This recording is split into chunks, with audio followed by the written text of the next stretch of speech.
Hey guys, and welcome back.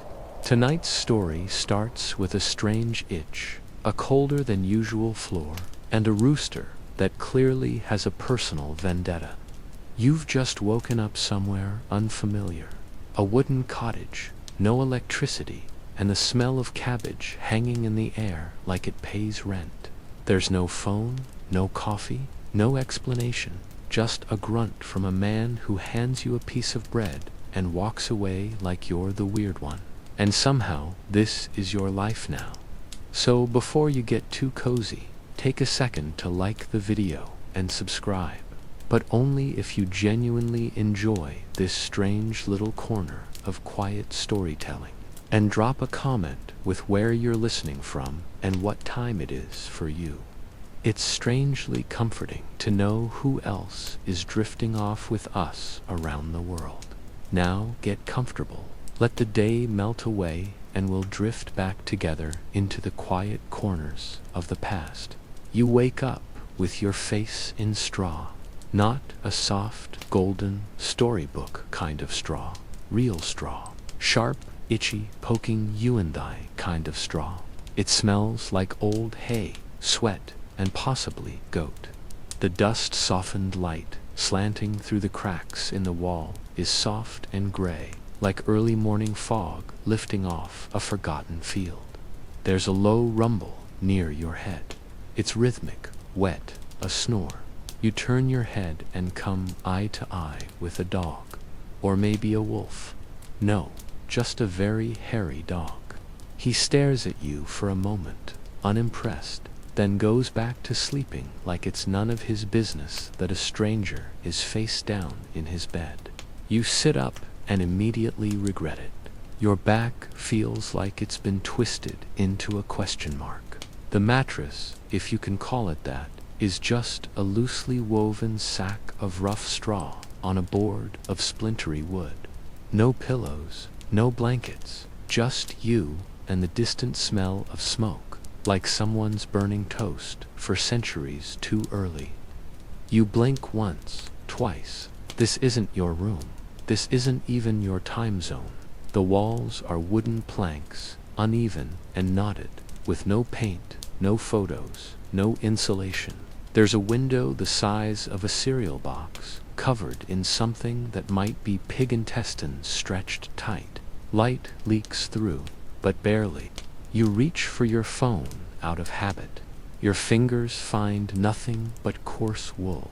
You're wearing a tunic, a real one, scratchy, oversized, and definitely not from your closet. There's no hum, no buzz, no distant traffic or refrigerator drone. Just chickens outside, flapping and squawking like they're having a heated argument. Somewhere in the distance, a bell rings once, then a heavy silence falls again. You swing your legs off the bed and your feet touch stone, cold, uneven stone. There's a draft, a real one.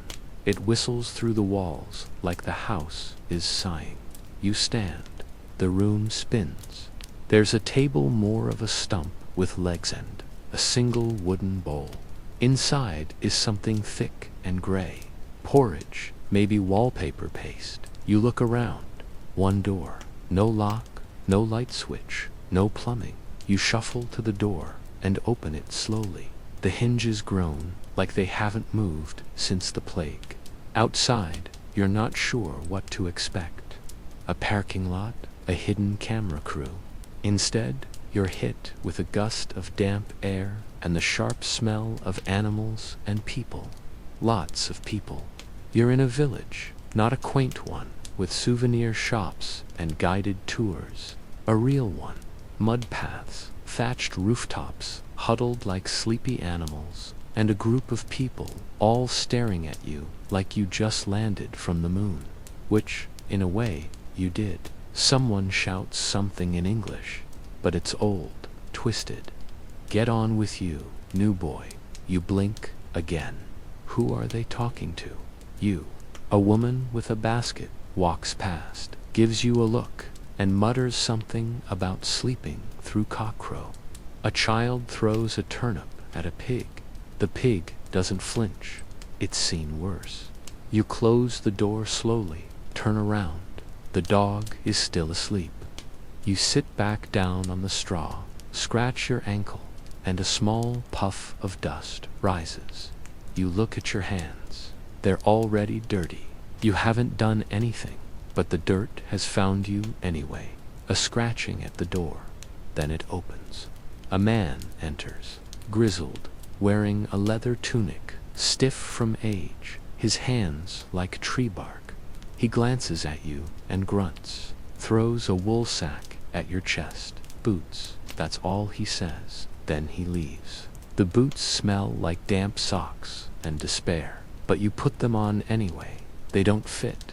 Of course they don't. You hear a clang, something metal, something being beaten. A blacksmith is already at work. You step outside again, and this time no one looks. You've already been catalogued. You're the new one, the strange one, the one who asked if there was Wi-Fi.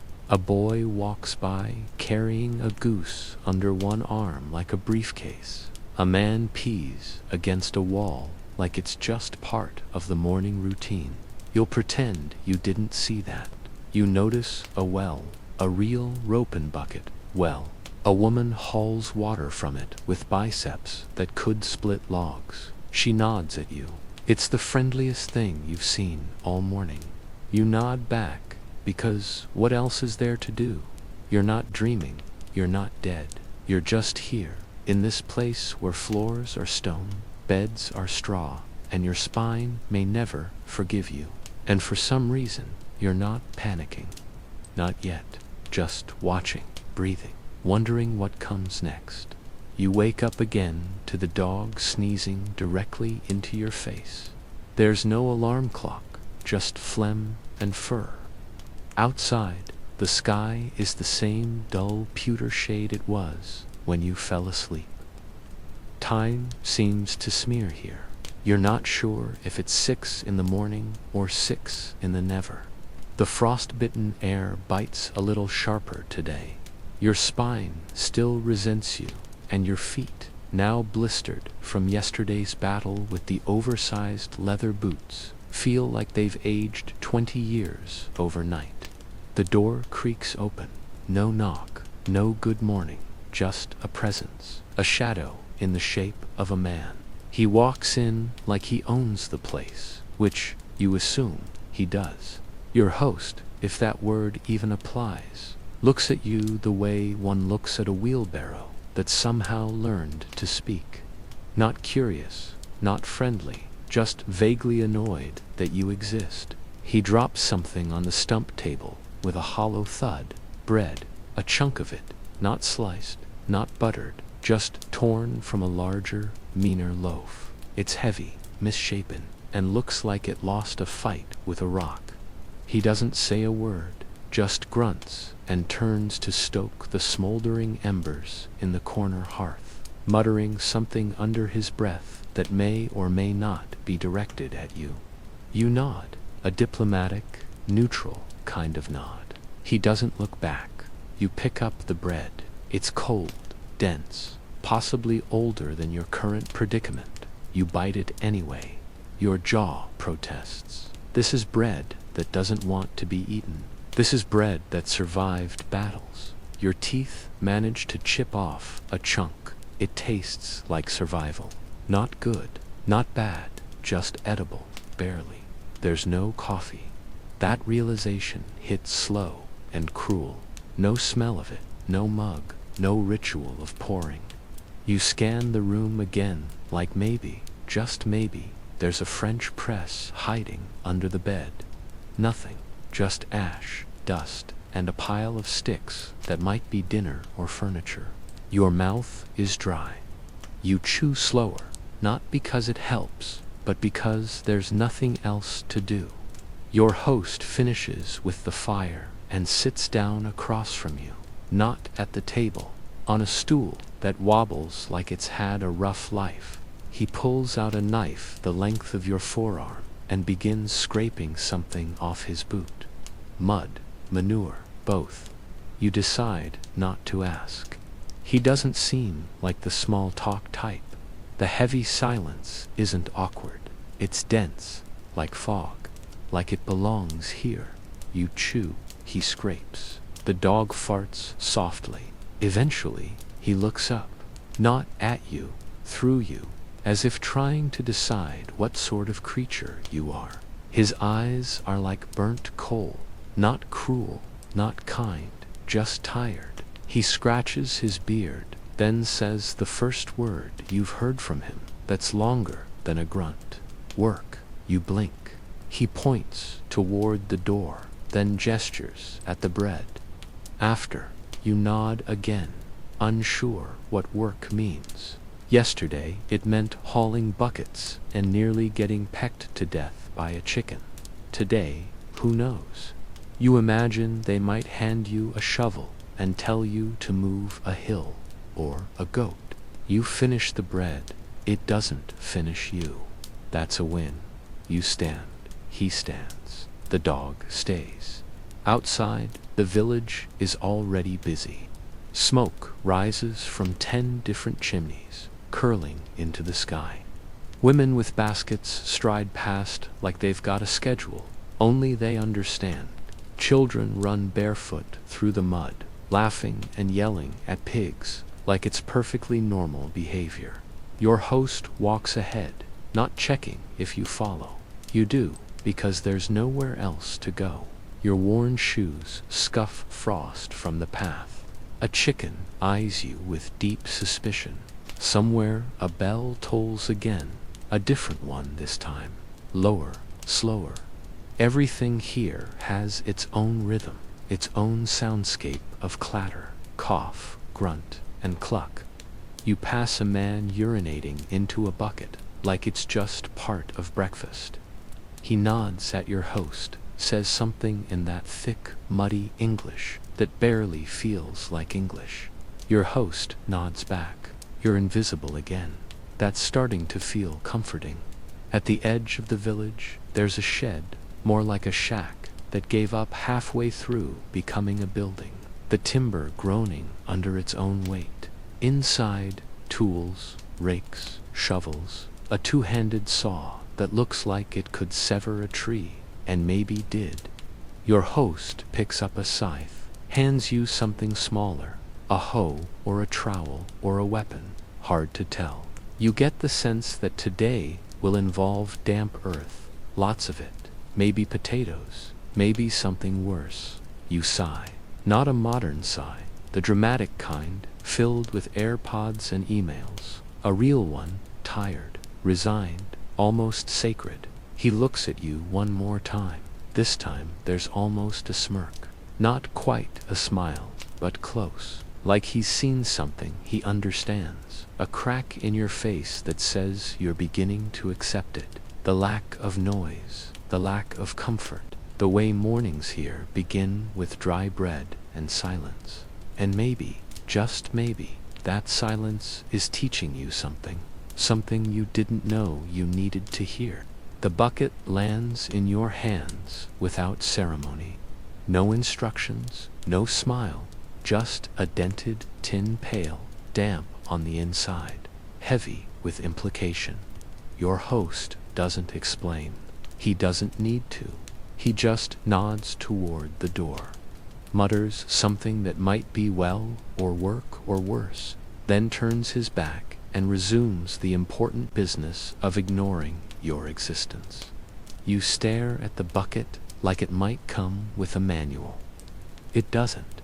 Just a faint rust ring on the bottom and a handle that pinches your fingers when you grip it too tightly. The cold metal biting your skin. You step outside, hoping for a sign, any sign. Instead, you get a whiff of pig, then chicken, then something sour and wet that you decide not to investigate further. It's early still. The village is just waking. Thatched roofs stretch beneath the yawning sky. Smoke curls upward like sleepy thoughts. People move like they've already been moving for hours. A woman walks past with a basket on her head and a baby strapped to her chest. She glances at you, then your bucket, then back at you. No words, just a short, exhausted laugh. You follow the flow of bodies toward the sound of splashing in wooden creeks, and then you see it. The well, it's taller than you expected, thicker, a stone cylinder with a wooden frame above it, and a crank that looks like it was built to outlast empires. A line's already formed, mostly women, one boy, all with buckets like yours, though theirs don't look borrowed. A few glance at you, a couple whisper. You pretend not to notice or understand. When it's your turn, the old woman ahead of you doesn't move. She just jerks her chin at the crank like she's daring you. You step up, take the handle, and begin turning. It groans loudly. Your arms burn almost immediately. The coarse rope fights back. Water doesn't want to be lifted. It wants to stay deep, secret, untouched. But after several rotations, the bucket rises, sloshing and swaying like it's drunk. You lift it, spill a bit, pretend you didn't, pour it into your pail. The old woman grunts, approving or disgusted. You can't tell. Then she turns and walks away. Your pail is half full. You debate doing it again, but your arms have filed a complaint, so you stop. You carry the water back through the village slowly, carefully. Every step becomes a negotiation. The handle bites your palm. The water sloshes over your boots. It's heavier than it looks. Cold, too, like it knows it's better than you. People don't get out of your way. They don't have to. You're the new one. You're the one who doesn't walk like they're used to, hauling things that matter. You return to the cottage. Your host isn't there. The door creaks. The dog lifts his head just enough to confirm you still exist, then returns to the art of sleeping on straw mats flattened by generations. You place the pail beside the hearth like it's sacred. It's not. Within seconds, it's being used. For what? You're not entirely sure. Washing, drinking, cooking, possibly all three. You sit, hoping that's enough. It's not. A second bucket is pushed into your chest, smaller, wooden, damp in a suspicious way. This time, the nod is downward, toward the back corner. There's a second door you hadn't noticed. Behind it, a tiny room, dirt floor, a stool with a hole in the center, a smell that slaps you across the face with the force of history. And now you understand. This is not a water bucket. It's a waste bucket, the chamber pot, the medieval answer to indoor plumbing. And it's full, not overflowing, but substantial. You pick it up, trying not to breathe through your nose. It sloshes in a way water doesn't. Thick, malevolent. You hold it as far from your body as your arms allow. Your host doesn't follow. This mission is yours alone. You walk again, this time not to the well, this time beyond the last cottage, toward the trees. You follow the scent of ammonia and despair until you find what must be the dumping site, a pit covered in flies, a silent testament to the human condition. You pour carefully, slowly, trying not to imagine the splash pattern. When you return, no one congratulates you. No one claps. You place the bucket near the side of the cottage. A woman walks by and nods. That's all, but it feels earned, like your first unspoken promotion. Later, when you sit by the fire, chewing another hunk of bread and pretending it has flavor, you realize something. The bucket was never just about the bucket. It was initiation, trial by pail. A medieval rite of passage that separates the tourist from the tenant. You're not one of them. Not yet. But today you hauled their water. You emptied their waste. And somehow you survived both. Survival teaches lessons money can't buy. The door sticks again. It always sticks. You have to lean into it with your shoulder, just to open it, like the house itself is trying to keep you in, but you push through. And outside, the village greets you the same way it always does, with chickens. They're everywhere, like they've staged a takeover in the night, pecking, flapping, strutting, like tiny feathered judges. One hops onto a barrel and stares you down like it knows what you did. You don't make eye contact. The last time you did that, it chased you for half a street. The air is wet with morning mist curling across the fields, thick enough to muffle your echoing footsteps, but not enough to hide the looks. They glance at you from windows, from doorways, from the corners of their eyes, as they go about their routines. They don't stop what they're doing. They just take you in again, like they're trying to decide if you're getting better or just stranger. A man walks past you pushing a wheelbarrow full of turnips. You nod. He nods back, eventually. Not a greeting, more like a confirmation. You're still here, still the stranger, still the one who showed up asking questions about apps and electricity, and whether or not the bread had gluten. A child calls out behind you, stranger, and throws a clump of moss. It hits your boot and flops to the ground. She giggles and runs away before you can even turn. It's not mean, not quite. It's more like a game. You're the village novelty, the accidental mascot of confusion. Down the path, the blacksmith hammers away like he's mad at the metal. A sharp crack echoes with every strike, lighting up his sweaty face like he's forging weapons for the end of the world. He doesn't look up. You've passed by him enough times to know he has two moods, working and sleeping. Neither includes talking. You step around a puddle that looks deep enough to have its own ecosystem and head toward the market square. It's not a square, really, more of a muddy circle surrounded by carts and crates and people trying to look busier than they actually are. A woman arranges leeks in a row, so straight it could be a military formation. A man shouts something about eels. Another plays a lute, missing 2 strings and 1 sense of rhythm. You linger near a cart stacked with apples. The vendor eyes you, then casually slides his arm between you and the produce. Not today, stranger. You move on.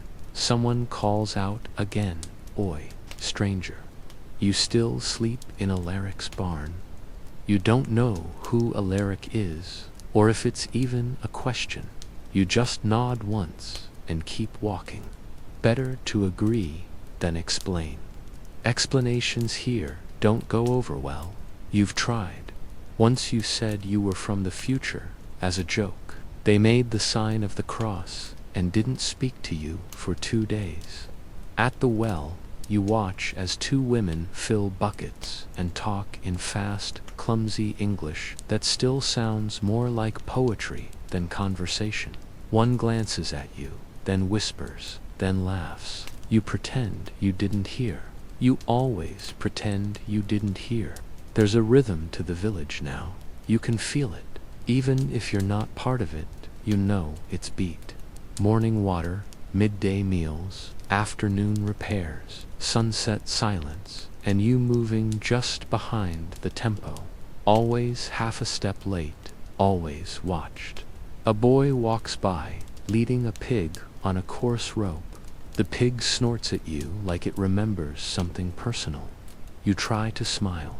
The boy doesn't return it. He just says, "Mind you, don't curse the beast," then keeps walking like that was a completely normal sentence.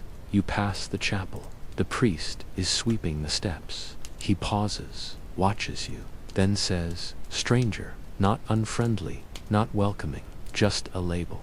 You wonder if he even knows your name, if anyone does, if it matters. Someone hands you a small loaf of bread. No explanation, no eye contact, just passes it into your hands and moves on. You stare at it. It's still warm. You take a bite, then another. It's better than yesterday's. less rock. You sit on a stump near the edge of the square. Watch as the village breathes around you. Dogs bark, children shout. Someone drops a crate and curses in a language you almost understand. The sun is low on the horizon, starting to shift from pale to gold.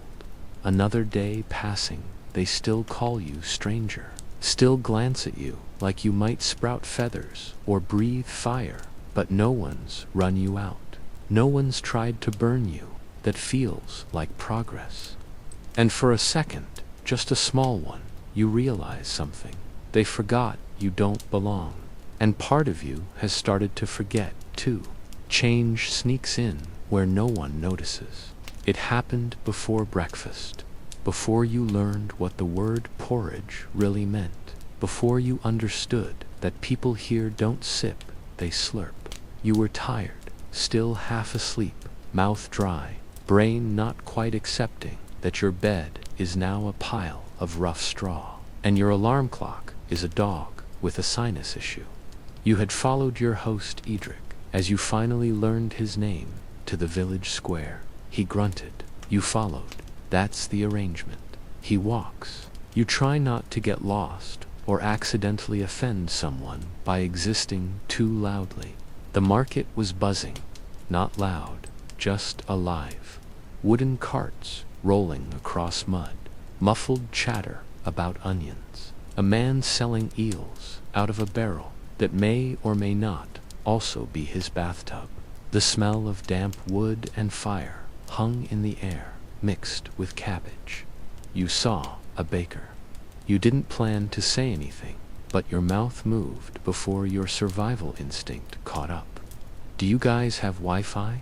You said it under your breath, not even as a question, more like a sad joke you whispered into the world.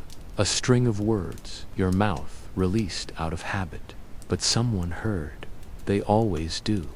The baker froze, mid-loaf, his eyes narrowed, like you just asked if bread was a government conspiracy.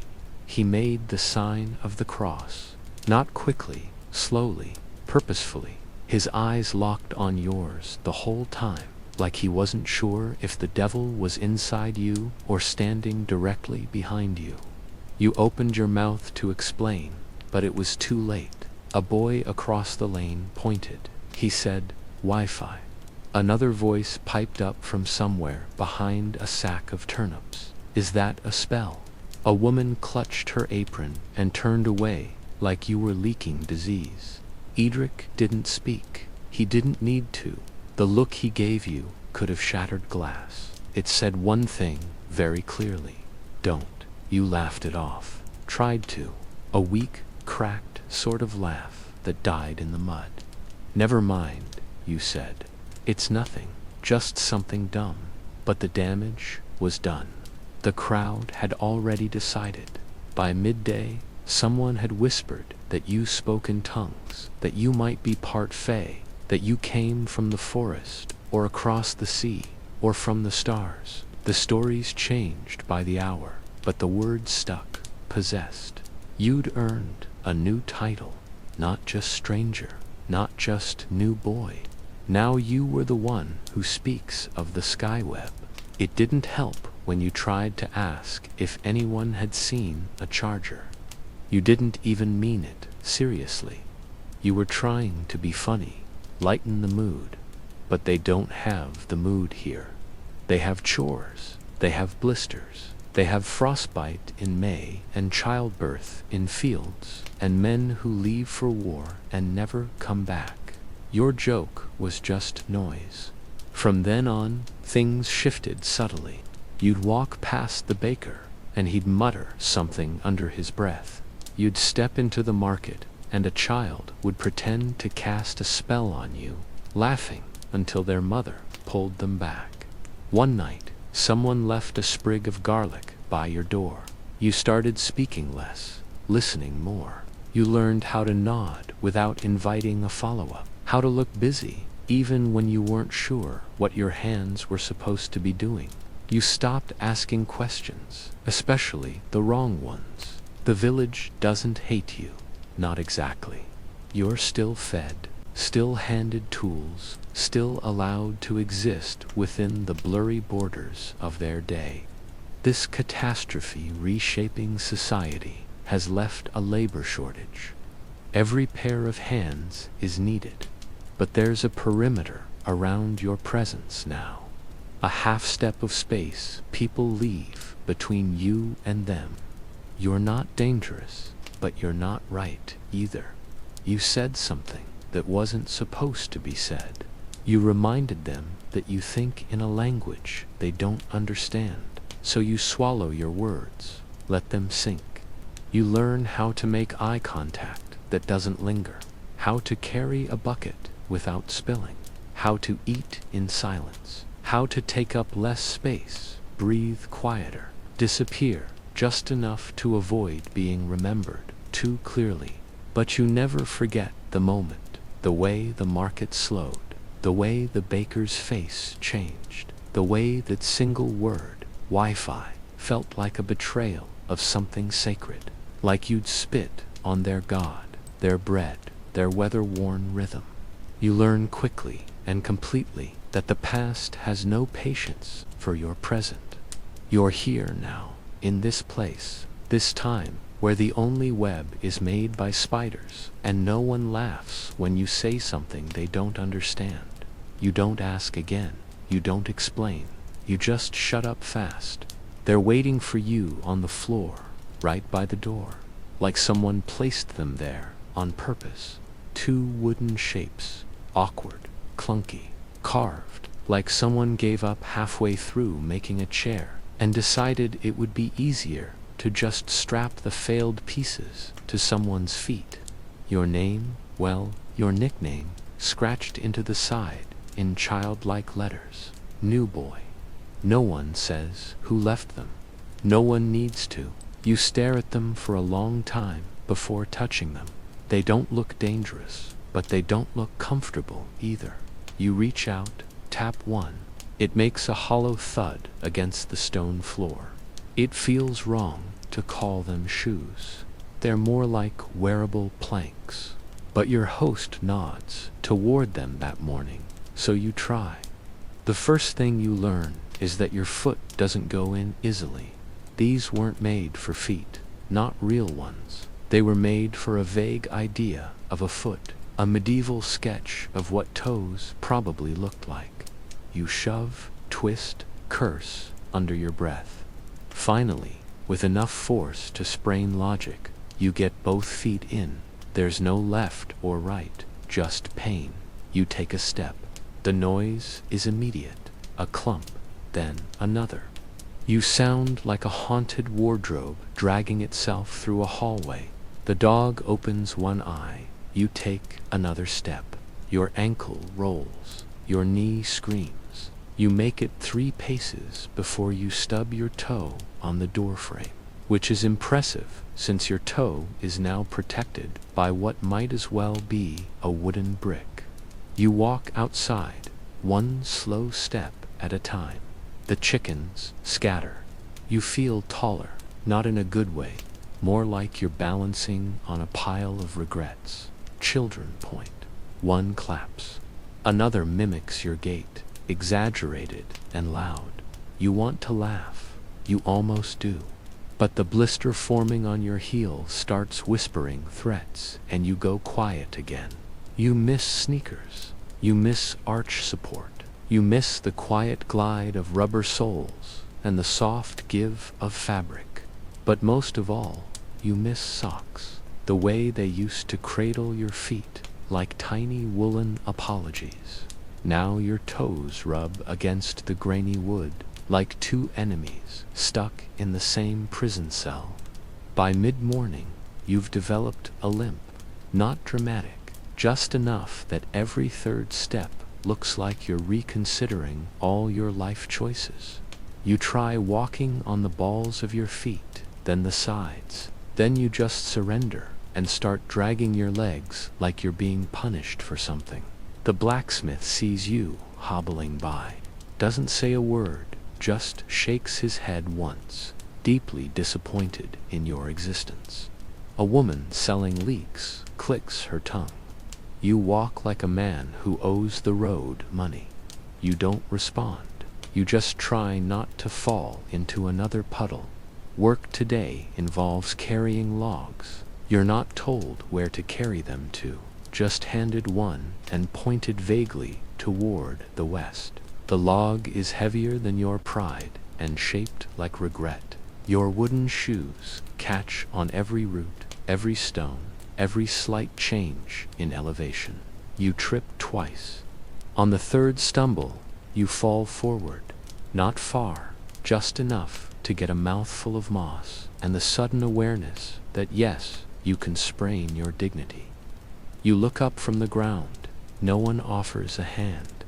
A boy laughs and walks past, balancing his own log on one shoulder, like it's nothing more than a feather with ambition. You push yourself up, adjust your shoes. One is already starting to crack on the side. You wonder if it's symbolic. You wonder if everything here is later. At the stream, you try to wash your feet. Getting the shoes off is harder than getting them on. You pry, yank, eventually remove them with a noise that sounds like betrayal. Your heels are red, your toes bruised. You consider just walking into the water and floating away, becoming a myth, a warning tale the villagers tell their children. Don't ask about Wi-Fi or you'll become the river ghost. But you don't. You dry your feet on a patch of grass, slide the shoes back on, and walk slowly back toward the village. You sit outside the cottage that evening, legs stretched out, shoes in front of you like conquered beasts. The sunset is kind, gold spilling across the sky, softening the edges of the world. Someone walks past and nods at you, not a greeting, more like acknowledgement, like they've seen the limp, the effort, the endurance. You don't belong yet, but you wore the shoes. You survived the walk. You didn't quit. And maybe, just maybe, that counts for something here. The future is malleable if you dare to act.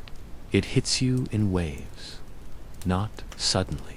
Not like stepping into a room where something's gone wrong. More like being slowly lowered into a bucket of smell. One day it's a hint of damp wool. The next, wet hay. Then body odor fermented by sun and sealed in by layers of unwashed tunic. Eventually, it's everything all at once. Earth, animal, smoke, salt, and something human that no modern word quite captures. You wake to it. You sleep in it. It crawls into your clothes, clings to your skin, lives in your hair. You've stopped noticing when you breathe through your mouth. It's just instinct now, a quiet surrender. No one else reacts. That's the strangest part. No one flinches when the butcher walks by smelling like spoiled soup and blood-soaked leather. No one comments when the old man on the bench smells like he's been pickled in sweat and onions. A woman lifts her arms to hang laundry and unleashes a storm front of armpit, and people just nod politely like it's weather. Soap exists here, but you don't see much of it.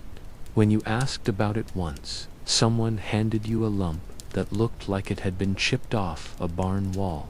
You tried it. It smelled like ashes and fear. It disintegrated in the cold stream like it had unfinished business elsewhere. After that, you stopped asking. Bathing is more rumor than ritual. Someone mentioned a tub once behind the tavern, but it costs money, and the water isn't warm, and there's only one, which means it's not yours, which means you're not sure who's been in it before you. You don't ask. You don't want to know. The stream is your best bet. You try to be discreet. Go early. Go alone. Scrub with sand and prayer. The water's cold enough to make your spine remember childhood trauma. You rinse your arms, your face, your neck. Below that, you lose nerve or circulation. It's enough, you tell yourself. Good enough. Your hair is another story. It's gone from soft to straw, from straw to matte. You try to comb it with your fingers. but they catch on knots that weren't there yesterday. Once you found a leaf, another time a small feather. You decide not to investigate further. The hair stays wild, honest. Teeth are trickier. You miss the ritual, the mint, the foam, the 2-minute lie you told yourself every morning and night. Hear people chew on sticks, rub ashes on their gums. You try it once and gag so hard you scare the chickens. You settle for rinsing with stream water and hoping your teeth hold out until, well, you're not sure until when. You haven't smelled clean in days, maybe longer, but something changes, not in them, in you. Your nose starts to forget, slowly, like a fog lifting backwards. You stop noticing the scent of damp boots. You stop recoiling at the pigsty. You walk past the fish stall without flinching. You stand beside Edric, your host, whose natural musk could be weaponized, and you don't even blink. You're adapting or breaking, maybe both. One afternoon, you catch your own scent. It's after a long morning hauling sacks of grain that leaked all over your shirt. You sit, stretch, and lift your arm. The smell hits you like an old memory. You lean back, exhale, and for the first time, you don't hate it. It smells like effort, like work, like someone who belongs outside. There's freedom in it, strange, unwashed freedom. No pressure to impress, no perfume, no deodorant battles, just you as you are, as the dirt sees you, as the wind accepts you. At night, lying on straw, you scratch your scalp and feel flakes, dust, history. You no longer recoil. This is your new skin, your new shell, not polished, not perfumed, but real, honest, in a way you hadn't expected to find comforting. The villagers never comment on your scent. That's how you know you've blended in. They gossip about everything, your limp, your mutterings, your inability to distinguish wheat from barley, but not your smell. That means it's no longer foreign. It's just yours. You stop apologizing for the dirt under your nails. Stop trying to smooth your hair. Stop pulling your shirt away from your chest when it clings. The old rules are gone. There are new ones now, and one of them is this: clean is relative, but survival is permanent. So you sleep with your boots by the door, your shirt damp from sweat and rain, your breath tasting of firewood and roasted turnip, and you don't flinch. You just breathe through your nose, because finally, your nose doesn't fight back. It started innocently enough. Edric handed you a basket splintered, smelled like onions, and Regreton pointed toward the henhouse with a grunt that somehow meant eggs. You nodded like this was something you could handle. Eggs. How hard could it be? You'd seen chickens before, in petting zoos, on TV, on sandwiches. None of them had ever looked like a threat. None of them had glared at you. But these chickens, these were a different breed. Medieval chickens, wiser, meaner, built for war. You approached the henhouse like it was sacred ground. The air smelled like straw, feathers, and something vaguely aggressive. There were no instructions, no guide, just the basket in your hand, and a vague memory of cartoons where farmers whistled and chickens just complied. You crouched, reached under the first hen, and she allowed it. Warm, feathery cooperation. You felt the egg with your fingers, smooth, perfect, still warm from her body. You lifted it carefully, one down. Your confidence swelled. You could do this. You were doing this. The second hen flinched when you got close, but you gave her space, whispered an apology. She blinked at you with mild suspicion, then shuffled aside just enough. Another egg, too. Maybe you were made for this. Maybe you were finally getting the hang of. Then came her. You didn't see her at first. She was tucked into the darkest corner of the coop, half hidden behind a crooked plank in a pile of old feathers. You approached cautiously, basket now half full, smile on your face, pride swelling like your blistered feet. You bent down, extended a hand, and then everything changed. She struck before you even touched the nest. Beak first, straight to the wrist. Then wings wild, flapping chaos, feathers exploding into the air like a pillow fight in a hurricane. You staggered back. She followed, fast, screaming. It wasn't a cluck. It was a battle cry. The sound of a creature that had seen things, survived winters, buried enemies. She leaped, actually leaped, onto your chest, claws digging into your tunic like hooks. You flailed, spun. The basket flew from your hands, eggs shattering like your dignity. You tried to shake her loose. She tightened her grip, pecks to the neck, flaps to the face. Somewhere you think you screamed.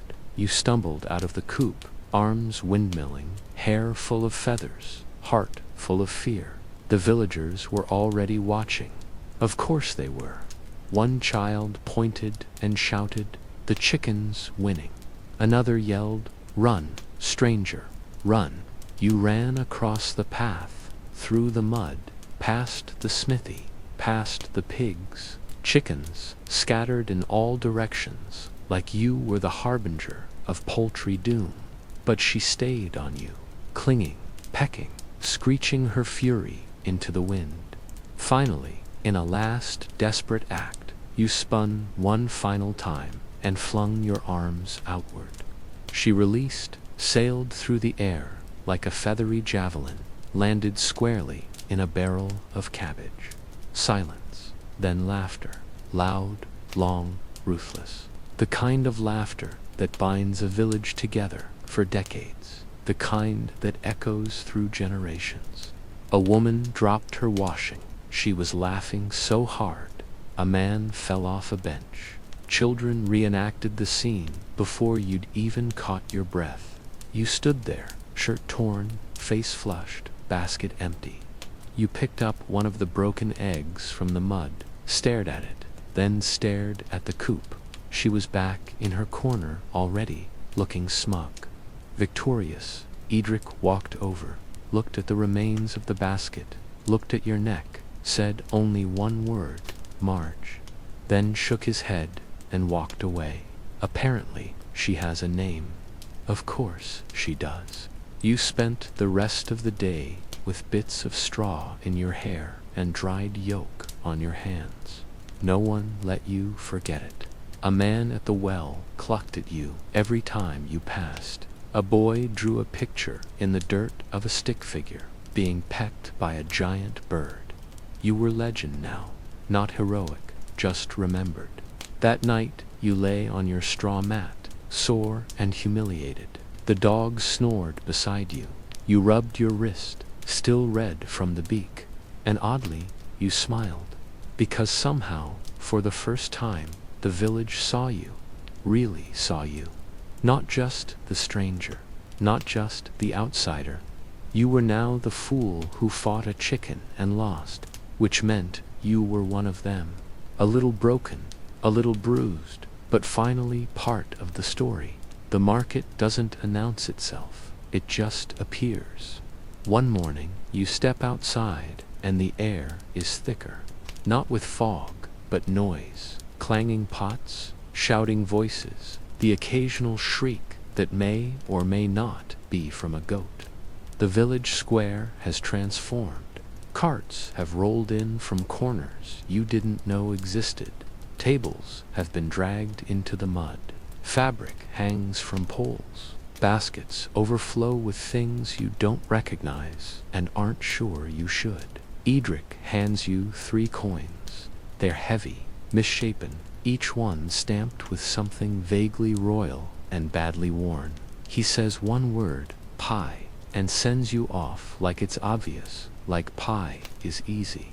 You walk into the mess of humanity, slowly, the way someone walks into a dream they know might turn on them. The smells hit you first. Fresh bread and old cheese, boiled onions, warm manure, dried fish, something sweet, something rotten, something burning. It's a scent collage designed to confuse and conquer. Your stomach turns in slow circles. You pass a woman selling roots from a basket shaped like a skull. She waves a carrot at you, says it cures melancholy. You nod politely. Keep walking. A man calls out, holding what appears to be a dried frog on a string. Wart prevention, he says, like it's common sense. Someone else is trying to sell blessed salt, but it looks suspiciously like regular salt. You find the pie stall by accident. It's not labeled. Just a man with one eyebrow and an apron so stained it looks camouflaged. He's got rows of them, round and golden, stacked like treasure. They smell good, untrustworthy, but good. You point, he grunts. You hand over all 3 coins. He gives you 1 pie and 1 look, the kind that says good luck without any kindness behind it. It's warm in your hands, dense. The crust is cracked in places, leaking gravy. You take a bite. At first, it's not bad. Savory, a little chewy, rich, spiced with something that numbs the tongue a bit too quickly. You swallow. It doesn't sit right, but you're hungry, so you keep going. 3 more bites. The flavor shifts halfway through, sweet, then sour, then something metallic. You pause, look at the filling. It's meat, definitely meat, but it doesn't look like any meat you've ever trusted. There's a vein running through it, and something that crunches. You swallow the last bite like a dare. It fights back. You walk back through the market slowly, mouth tingling, stomach unsure. A boy offers you a second pie. You shake your head. He winks. That first one's squirrel, he says casually, then adds, I think. You stop walking. A woman at a nearby stall laughs. Could have been worse, she says. Could have been pigeon. She pulls a feather from her teeth and flicks it to the ground. You head toward the well and try to drink away the taste. It doesn't work. The water makes it worse. The grease resurfaces like a ghost. You sit on a barrel and let your stomach make its decisions without you. The sun's too bright, the air too full. The sounds around you blend into a fuzzy blur. Someone tries to sell you a jar of leeches. You shake your head. He shrugs and moves on. Eventually, you stand. Walk in the direction of home. Slowly, your limbs feel heavy. The pie has lodged itself somewhere between your regret and your intestines. You pass a pig that looks at you with deep personal sympathy. At the edge of the square, Edric is waiting, arms crossed, no expression, just a raised eyebrow that asks the question. You hand him the empty paper wrap. He smells it, snorts, says nothing. You expect judgment. Instead, he pats your shoulder once, hard, like a priest blessing the damned. Then he walks away. That night, your stomach gurgles, like it's debating revolution.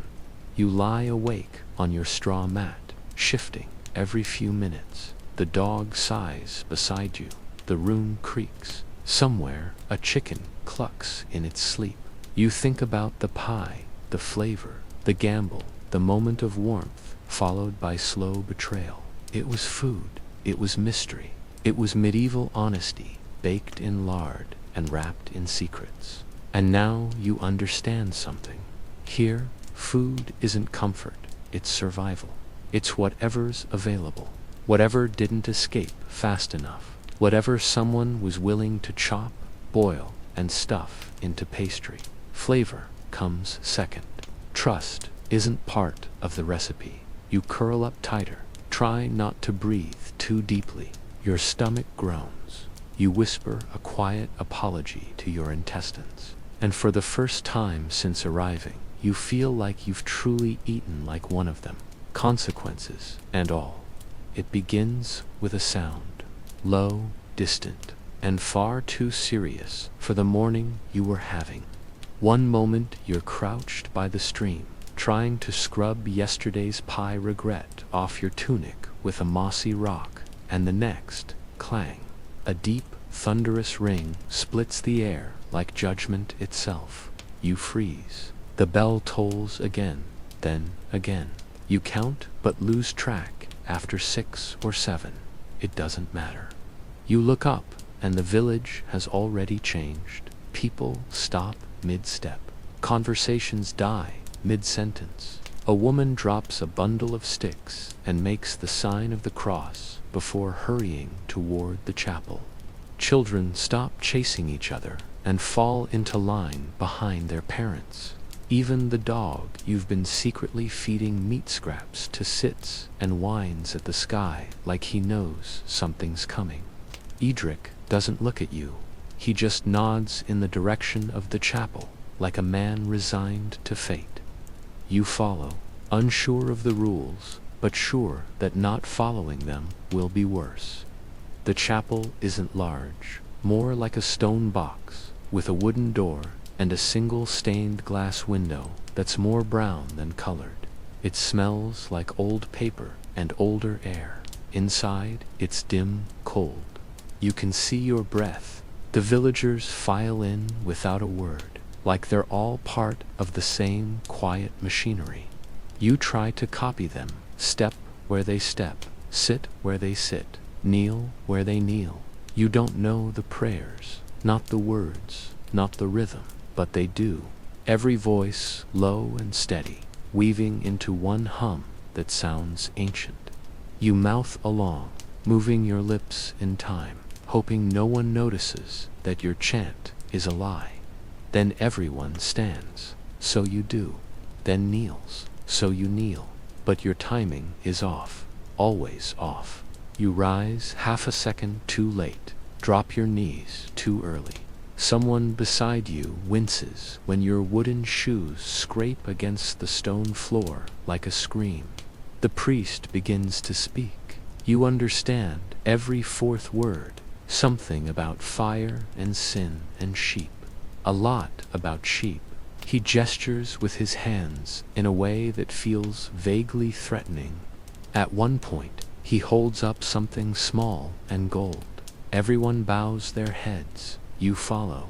Your back starts to ache. Your stomach growls.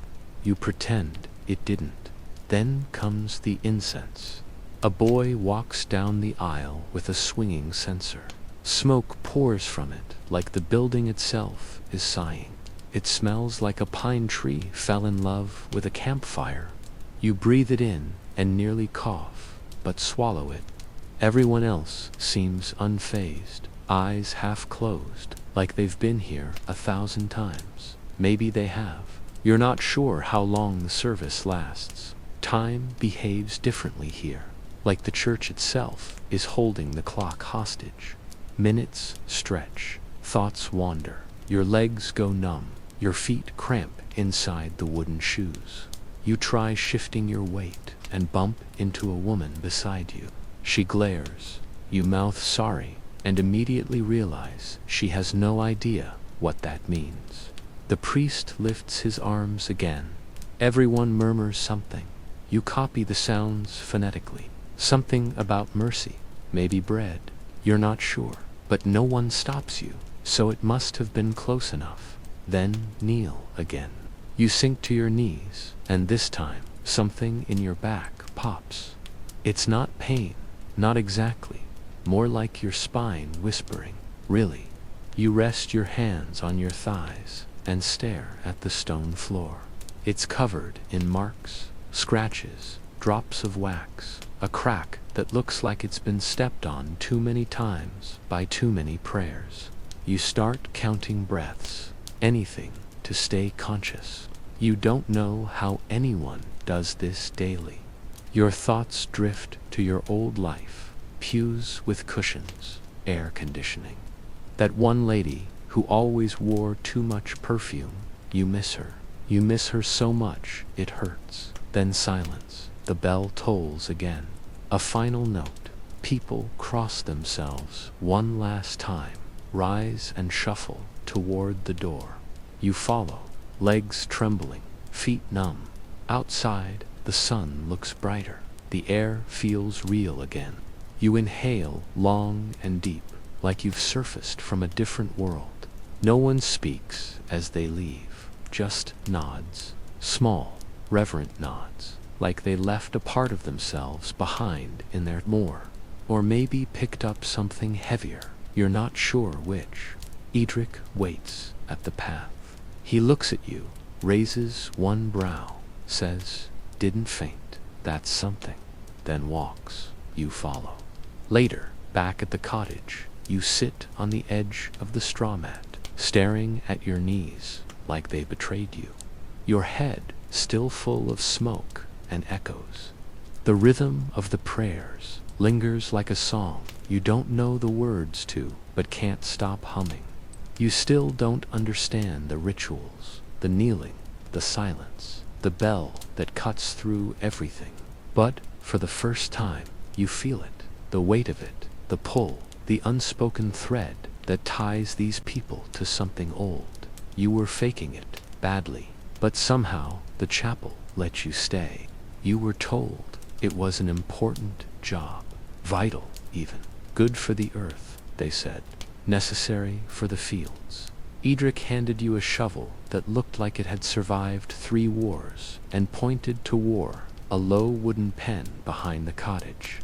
The smell hit you before you reached it, not a sharp, sudden stench, but a deep, ancient reek, the kind that feels alive. You tried not to breathe. It didn't help. The pigs watched you, judging. The cow ignored you completely, which felt worse, like you didn't even register as a threat or a presence. You stood at the edge of the pen, boots half sinking into mud that may or may not have been just mud. You looked at the shovel, then at the ground, then at your own hands. None of them wanted to cooperate, but this was your job now. You learned quickly that there's a difference between moving manure and shoveling it. Moving it implies progress, purpose. Shoveling it is just surviving the knowledge that it will ever end. You find a rhythm, lift, dump, shift, lift, dump, shift. You try breathing through your mouth, but it just changes the flavor of the air. Your hands blister by midday. The wooden handle, smooth from repeated use, rubs against skin that hasn't earned its calluses yet. You try switching hands, that just spreads the damage evenly. Your arms ache, your shoulders burn. You tell yourself this is strength training. You tell yourself this is character building. You tell yourself lies. The worst part isn't the smell, or the flies, or the heat. It's the texture, the weight, the reality of it. It's heavy in a way nothing should be. Not just physically, but emotionally. This is your life now. You, the shovel, and a slowly growing pile of regret. A child walks by and laughs. Not cruelly, just honestly.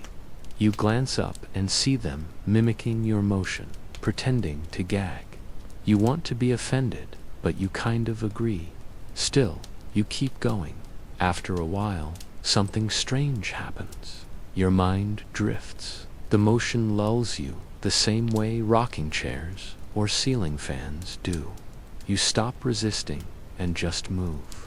One pile becomes another, then another. The sun shifts, shadows stretch. The cows moo once, then go silent again. You lose track of time. Someone brings you water. It's warm, tastes like wood. You drink all of it, say thank you.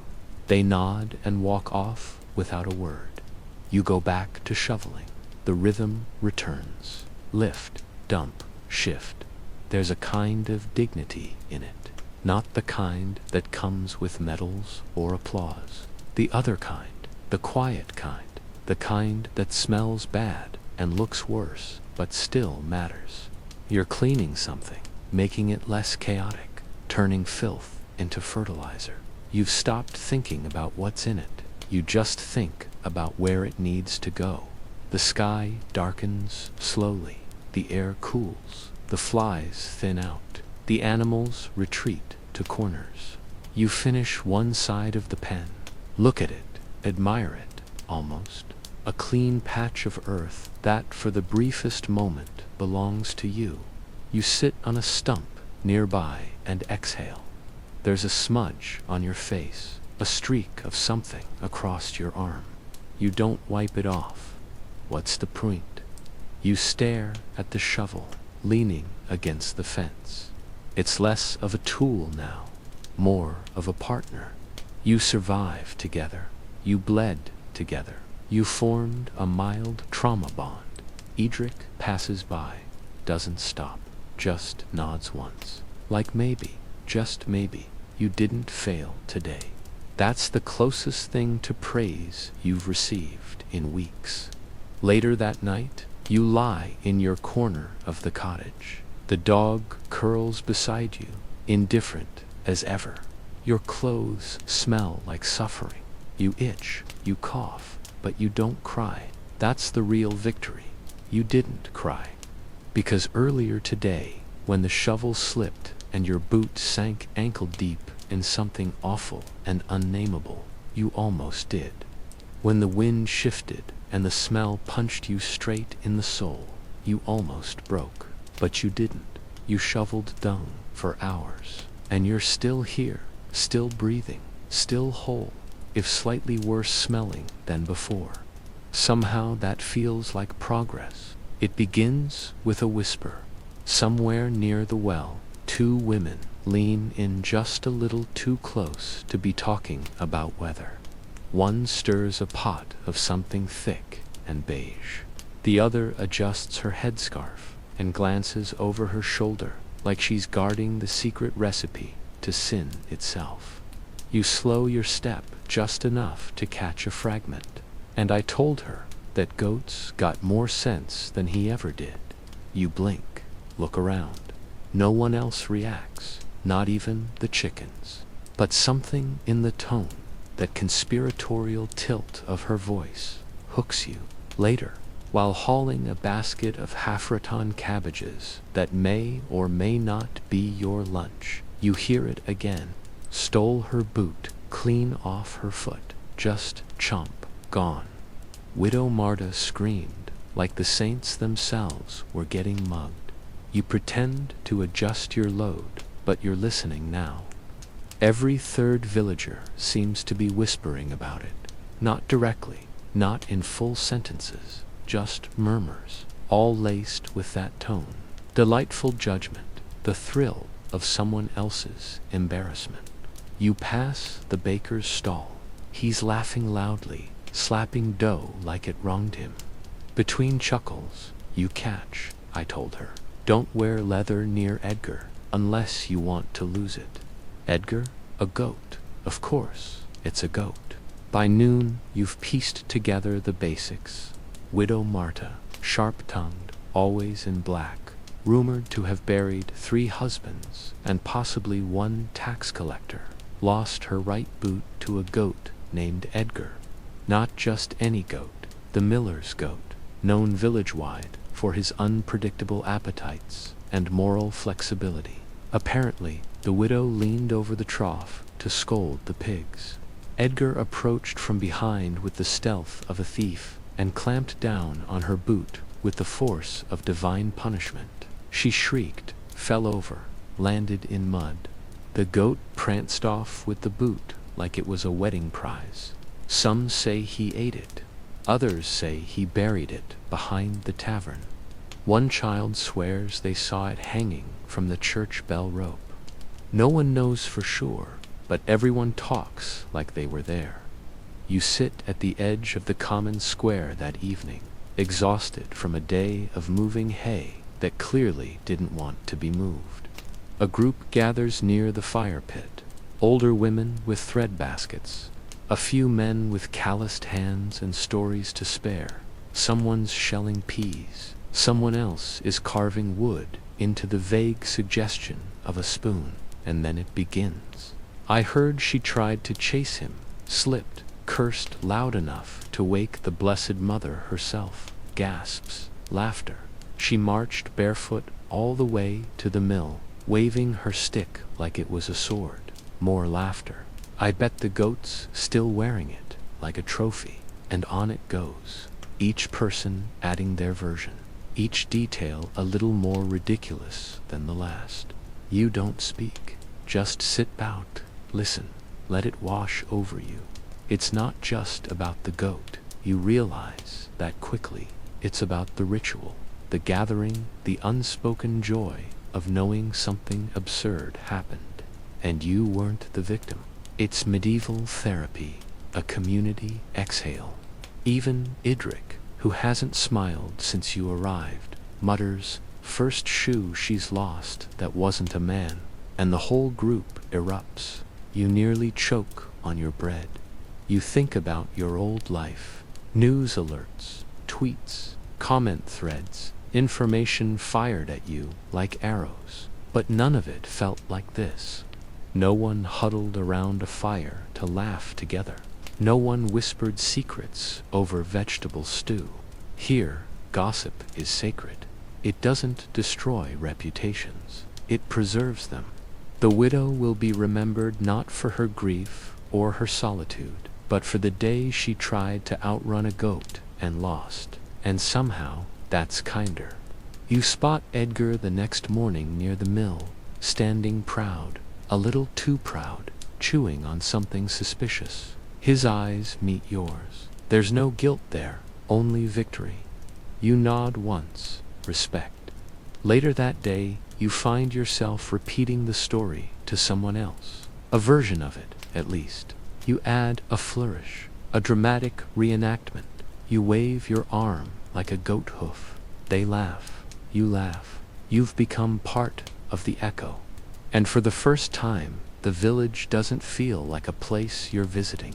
It feels like a place that's beginning to let you in. One scandalously stolen boot at a time. History isn't written in stone. It's written in footsteps like yours. It starts with a child. You're hunched near the chicken coop again, trying to fix a slanted door with a rock because hammers, apparently, are reserved for people with a better reputation than yours. You're muttering something about angles when a tiny voice rings out from behind the fence. "Oi, new boy." You look up. A kid, 7, maybe 8, gap-toothed and sticky with something jam-adjacent. He grins like he's discovered fire. "New boy, fix the poop door," he yells, delighted by his own accuracy. You stare at him, waiting for the joke to pass. It doesn't. Another child echoes it from across the path. "New boy's got mud in his hair." Then another. "New boy smells like donkey." Within minutes, the chant has grown legs. By the time you limp back to the cottage, half the village has heard it. Some shouted it in passing, like a greeting. Some whispered it with theatrical pity, as if your name were a curse they're too polite to say out loud. New boy. Not creative, not cruel, just sticky. It doesn't even make sense. You're not new anymore. You've been here long enough to ruin 2 tunics, sprain your dignity twice, and memorize the smell of every outhouse within a 300-foot radius. You've eaten pies that betrayed you. You've knelt in a chapel like a folding chair. You've shoveled things no human should ever have to shovel. But still, new boy, the blacksmith is the next to adopt it. He says it casually, without malice, as he hands you a dented bucket. "Here, new boy, don't drop it this time." He chuckles. You nod like you didn't just feel your soul collapse a little. At the bakery, the old woman with hands like wrinkled bread calls out, "Morning, new boy. Try not to burn your fingers today." You hadn't even touched anything yet. Somehow, she knew. Even the goat joins in. Edgar, still proud from his boot-stealing glory, gives you a hard stare when you pass. He doesn't speak, obviously, but if he could, You know he'd bleed it, new boy. With smugness, you try to shake it. Correct someone once. Actually, it's but they wave you off mid-sentence. Right, new boy. Eventually, you stop fighting it. Names are strange here. No one asks for yours. They assign one based on a trait, a habit, a moment you thought no one noticed. There's a man called Three Tooths and a woman called Brambles. No one questions it. The names grow roots. They become part of the soil. One evening, as you help Edric stack firewood, he finally says it quietly, like a verdict. You're holding that wrong, new boy. Then he grunts, adjusts the log, and says nothing else. It's the first time he's spoken to you in hours, maybe days. You nod, say nothing, stack the next log better. At night, you lie on your mat and listen to the cottage breathe. Edric's snore, the dog's twitchy dreams, the wind whispering through gaps in the walls. Your back aches, your fingers sting, but the name echoes louder than all of it, Chimu boy. It shouldn't matter. It's just a word, a sound, but it lodges itself behind your ribs and hums. It means you don't belong yet. Not fully, not really. You're tolerated, not trusted, present, but peripheral. A guest in a house where even the mice have seniority. You think about your real name, the one from before, the one no one here has said out loud. It feels soft now, distant, like a jacket left behind on a chair you're not allowed to return to. You try whispering it to yourself once. It sounds foreign, decorative, like something that wouldn't survive here. And yet, new boy is easy. It fits, in a way. Not tight, not right, but familiar, like a pair of boots, a size too big that you're learning to walk in. The kids chant it again the next day as you carry a sack of onions through the square. One of them runs up, taps your arm, and bolts. New boys, it heals. Suddenly, you're in a game you didn't agree to. You chase, you catch, you laugh. That night, one of the older men at the fire calls out, "New boy, you playin' cards, or just sittin' pretty?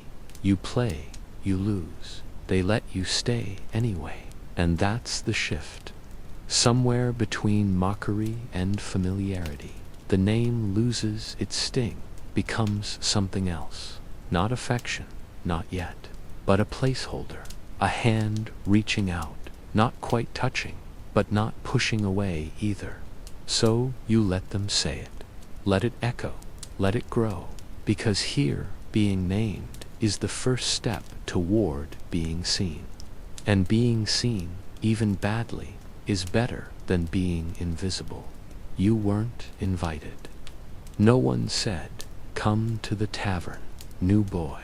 But when the sun dipped low and the cold set in like it meant business, you followed the crowd without thinking, feet sore, shoulders aching, clothes stiff with dirt and old regret. And there it was, wooden, crooked, humming with voices, the tavern. It leans slightly to the left. The door creaks like it's complaining. The floor slopes just enough to make standing feel like a sport. Candles drip onto warped tables. The air smells like wood smoke, onions, and something fermenting in a barrel that probably lost its dignity a decade ago. Inside, it's loud, but not chaotic. Familiar, loud. Boots shuffle, tankards clink. Someone plays a stringed instrument that's either broken or just misunderstood. No one looks at you too long, which is how you know you're slowly becoming part of the background. A chair with legs, a body with a shovel story. Edric nods toward a bench. That's as close as you get to a welcome. You sit. A mug slides your way. No explanation, no toast, just warm, brownish liquid that sloshes like it's trying to escape. You take a sip, and it is, without exaggeration, the saddest beer you have ever tasted. It's warm, flat, somehow both thin and sticky, like bread, water, or someone tried to remember what beer tasted like and got bored halfway through. You pause, blink, take another sip just to be sure. Yep, still sad, still beerish, but no one complains. They drink it like it's nectar. One man downs his in one gulp and slams the cup with the reverence of a holy rite. Across from you, a man named Oswin clears his throat. No one introduced him. He introduced himself just by being louder than everyone else. His beard is wild, his tunic stained, his hands constantly moving, waving, gesturing, performing. You know, he begins, as if picking up a thought he's been rehearsing all week. Turnips weren't always round. You blink. He leans closer. No, not always. Used to be long, like a carrot, but fatter, not good for stew. Too awkward. One fella, Branrick, tried to shave his down with a knife, slipped, lost a toe. You take another sip of melancholy beer and nod. Oswin continues. Well, that toe went bad, real bad. But his wife, she cooked the turnip anyway, claimed it cured his fever. Maybe it did, maybe it didn't. But ever since Branrick only grew round ones, said they behaved better. You look around, no one stops him, no one interrupts. They've heard this story, or one like it, and they're letting it live its life. Oswin goes on. The thing is, those round turnips caught on. Everyone started copying. Whole region changed shape because one man got unlucky with a knife. And now, to this day, he taps the table like a scholar finishing a thesis. That's why we stew that way. You take another sip. You're not sure if the story made sense or if it needed to. Later, someone sings badly, a ballad about a cow that ran away. People join in. Oswin slaps the table in rhythm. The chorus has no real words, just vowels, shouted at roughly the same time. You pretend to know it. They pretend not to notice. The sad beer keeps flowing. It never improves, but after a while, it doesn't matter. You're not drinking it for the taste. You're drinking it because it's there, because the room is warm, because for the first time all day, your hands aren't working, or carrying, or shoveling. They're just holding something, resting. Edric doesn't speak much, but he refills your cup once, which is something. At some point, you realize your cheeks hurt from smiling, not frostbite. Someone tells a joke you barely understand, but you laugh anyway, not to fit in, just because it feels good to move sound through your body. And Oswin, still going, saw a turnip once with a face in it. Looked like my uncle. Swear to the saints, I refused to eat it. Gave it a name. Kept it on the shelf till it rotted. Whole cottage smelled like wisdom and shame. Eventually, the fire burns low. People trickle out in pairs, in silence. Oswin dozes in a corner, mid-sentence. Edric grunts, stands. You follow. Back in the cottage, the air is colder, but something's changed. Not outside, not even in the room, just you. You survived the tavern, the buyer, the stories, the unofficial initiation into whatever this village is. You weren't just tolerated tonight, you were included. Even if your name is still New Boy, even if the beer tasted like boiled sadness, even if you now know too much about the history of root vegetables, it was yours. A night, a story, a memory. And tomorrow, when Oswin starts again, maybe this time about the time he married a girl who could read smoke, you'll nod, you'll sip, you'll listen. Because sometimes the saddest beer still tastes like belonging. You didn't mean to start a war. You just wanted cheese. It happened at the market again. By now, you've learned how to dodge the pig cart, avoid the onion hag's flirty nephew, and keep your coin pouch tucked somewhere less stealable. But cheese, that was still uncharted territory. The stall looked innocent, a rough plank balanced on 2 barrels draped with burlap. Behind it stood a man with forearms like tree trunks and a mustache that could have had its own tax record. He nodded once as you approached, but didn't smile. You took it as a neutral sign, not friendly, but not hostile. Laid out before you were wedges, crumbling pale blocks, dark waxy triangles, something gray, one that glistened, each with its own mysterious aura. You hovered, trying not to breathe through your nose too hard. Some looked edible, others looked like they had opinions. You pointed to one near the edge, yellowish, mold-free, reasonably shaped. This one, you asked, hoping for approval. The man said nothing. You took that as permission. Your hand was halfway to the wedge when someone growled behind you. Not a cleared throat, not a polite cough, a full growl, low, primal. You turned slowly. Behind you stood a man who could have doubled as a battering ram. Thick neck, arms like barrels, a jaw carved from spite. He was holding a sack and glaring at you like you'd insulted his ancestors. "That's mine," he said. You looked at the cheese, looked back at him. "I didn't know," you stammered. "I thought he took one step forward." The earth didn't shake, but it flinched. From somewhere beneath his cloak, he pulled a dagger.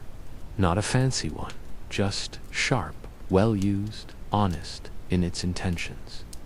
You froze. He didn't raise it, just held it at his side, like a punctuation mark. The cheese seller stayed silent, not helpful, just mildly entertained. You looked around. No one intervened. A woman across the lane started selling apples louder. 2 boys perched on a cartwheel whispered eagerly. One of them mouthed, "Fight." You held up both hands. "I swear," you said, voice cracking slightly.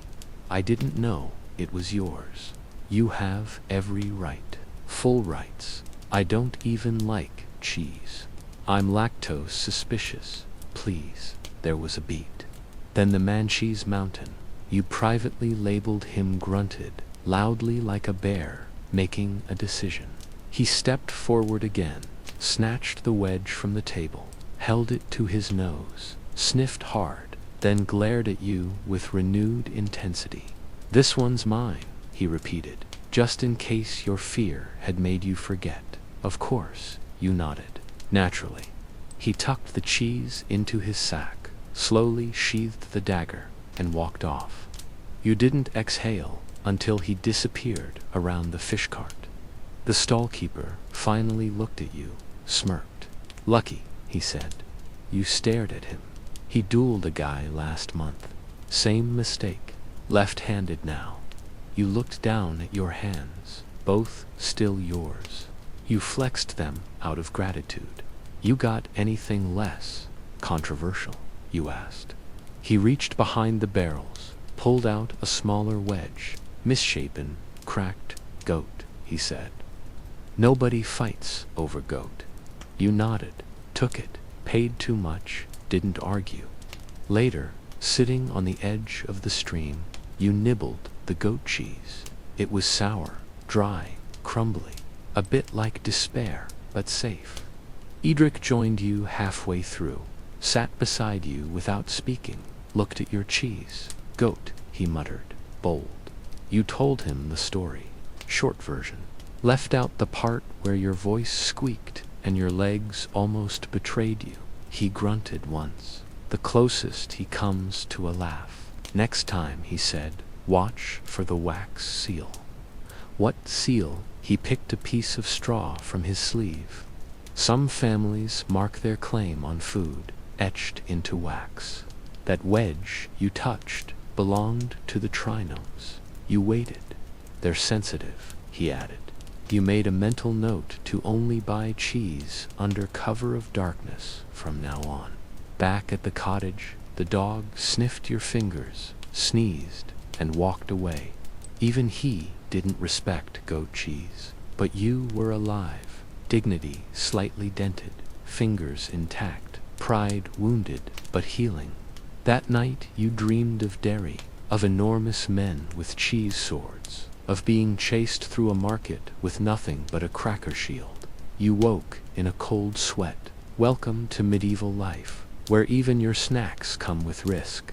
It starts before the sun, always before the sun. A sound slices through your dream sharp, nasal, vengeful, the rooster. You don't know its name. You're not sure it has one. It's not the noble, painted bird from old kitchen wallpaper or children's books. This one is angry, ragged, a patchy red demon with feathers that stick out like bad intentions. Its crow is less of a song and more of a war cry. It doesn't greet the dawn. It dares it. The first morning you heard it, you fell out of bed. The second morning you threw a shoe in its direction, missed. Third morning you tried covering your ears, didn't help.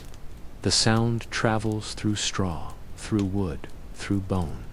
Now it's routine. You wake up half a second before the crow, like your body has learned to flinch in anticipation. It's always the same, pitch black, cold air, the dog stretching somewhere nearby, and that shrill call from a beast who seems to loathe your existence. You hate the rooster, deeply, philosophically, on a level that transcends reason. But you get up because fighting it doesn't work, and ignoring it only prolongs your misery. So you roll off your straw mat, stretch limbs that never seem to stretch far enough, and start the day. Edric's already outside, always. You don't know when he wakes. You suspect he never actually sleeps, just lies in wait. He nods when he sees you, as if to say, the rooster got you, too, then hands you a bucket. That's your first job. Every morning, fetch water. The bucket is cold. The handle digs into your palm. The path to the stream is wet with dew, and every stone finds your foot like it's on a mission. You pass the chickens. The rooster watches you from his perch, smug. You resist the urge to hiss. By the time you return, the sky is pale gray. Someone's stoking the hearth. Bread dough is rising in a bowl near the window. You nod at the woman in charge of baking. She doesn't nod back. You've made peace with that. You drink a bit of water, splash some on your face. It helps slightly. Then it's chores. The same ones every day. Clean, carry, fix, fetch, repeat. There's comfort in the pattern now. Your hands know what to do before you tell them. You don't ask as many questions. You don't get as many answers, but it doesn't bother you like it used to. You know which chickens bite, which piglets wander, which tools are rusted but still usable. You've stopped expecting things to make sense. They just are. And that, strangely, helps. Meals come when they come. Bread, mostly, gruel. Sometimes a piece of salted fish, so dry it could be used as currency. You eat in silence, surrounded by people who still don't say much to you. But they pass you the bowl without hesitation now. They expect you to be there. That's new. One afternoon, you're fixing the fence when the rooster struts by. Doesn't look at you, just clucks, pecks at the dirt, moves on. You freeze, realize something unsettling. You know its pattern, its route, its habits. You've memorized the enemy. You've learned to live around it. You're not sure when it happened, when the desire to escape dimmed, when you stopped counting days, when how do I get home became how do I not mess this up. You just know that now you wake with the rooster. You no longer hate it, not entirely. You respect it. It's consistent, honest. It screams when it feels like screaming. That kind of freedom is rare. You still flinch, still fantasize about feathers flying, but when it crows, you move, and that movement has become your rhythm. Evening comes quietly.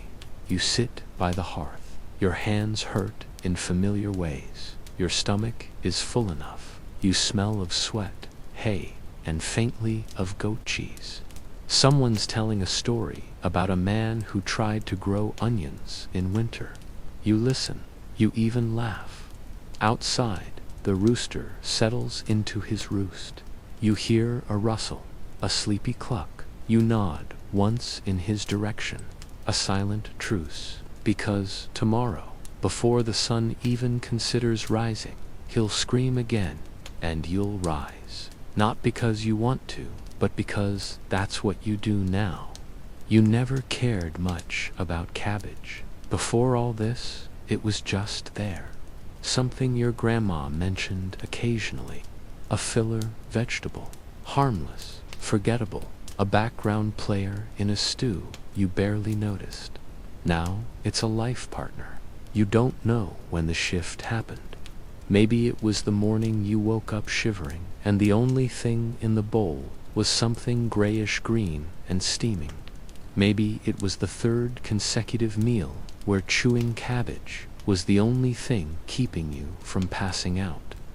Or maybe it was the moment you realized you could identify the type of cabbage just by smell. White, red, Savoy, boiled, pickled, fried, raw, shredded into soup, slapped on bread, tossed in whatever, counted as oil in this part of the world. If there was a way to cook cabbage, you've seen it and judged it. You have opinions now. You think boiled cabbage is an insult unless salted first. You believe raw cabbage belongs only in desperation dishes or punishment meals. You've found, to your shame, that pickled cabbage is your guilty pleasure. Salty, sour, aggressive, it's the only food that doesn't pretend to be happy to see you. But cabbage alone won't save you. So you learn porridge, or rather, you submit to porridge. It's not food so much as a concept, a warm, mushy suggestion. It sticks to your ribs and your wooden spoon, and sometimes your dignity. They call it gruel, some days mash, others pottage, doesn't matter. It's the same beige blob with the same limp grains and the occasional mystery lump. One time you bit something crunchy and no one would tell you what it was. Still, you eat it every day because you must, because hunger isn't poetic here. Not skipping a meal to look cool. It's kneeling on a dirt floor, praying the pot's not empty, and scraping the sides just in case. There are rules, unspoken ones. You never serve yourself first. You never take more than one ladle, unless invited. And you always leave the last scoop for someone else, even if no one's looking, especially if no one's looking. That's how you earn quiet nods around here. Your stomach learns to anticipate disappointment. You stop craving flavor. You start craving texture. Crunch is a luxury. Warmth is a blessing. Anything that doesn't remind you of soggy bark is a treat. One day, a turnip shows up in the stew, just one. A single brave slice, floating near the edge of the pot like a survivor.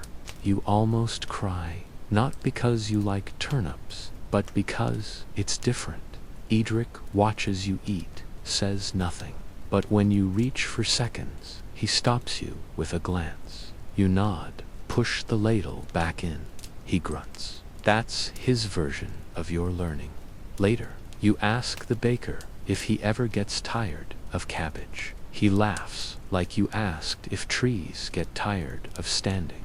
Tired. He says, it's the only thing that grows when God's angry. You believe him. You try to help in the garden once, pull weeds, till soil. You're terrible at it. Your rows are crooked, your hands blister, but you touch the cabbage as it grows. Cradle it like something sacred, because it is. Food is sacred here, not because it's rare, but because it's constant, predictable, the one mercy the land still offers. In your old life, meals were background noise, screen time, multitasking. Here they are rituals. Porridge in the morning, cabbage soup at noon, a crust of bread by firelight, if you're lucky. And on feast days, well, you haven't seen one yet, but the whispers make it sound like meat might exist again someday. You ask a boy once what his favorite food is. He says, hot cabbage. You laugh, thinking it's a joke. He doesn't. Now, when you're hungry, you don't think about pizza or pancakes or anything covered in cheese. You think about the crunch of a roasted cabbage leaf, about how it curls at the edges like it's stretching. You think about porridge with a bit of salt, just a bit. How that one pinch can change everything. That's what you've become. Not broken, just adjusted. Someone who can get excited over a vegetable with range. Someone who knows the value of an extra spoonful. Someone who understands that surviving isn't always glorious. It's sometimes just finishing your bowl and being thankful there was one. It started with a drizzle. Harmless, soft, the kind of mist that feels like the sky is just clearing its throat. You didn't even put on the cloak they gave you. That scratchy, patchy thing that smells like sheep and old smoke. You thought, this isn't real rain.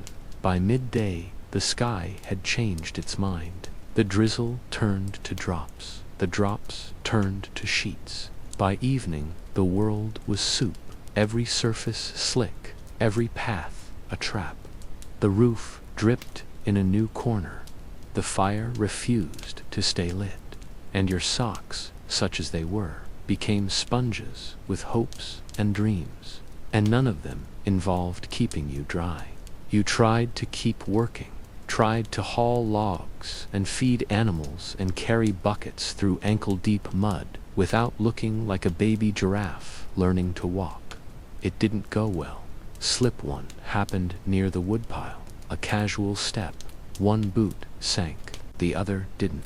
You tilted, flailed, landed flat. Your spine met earth, mud up your back. The dog watched, unimpressed. Slip two was more dramatic.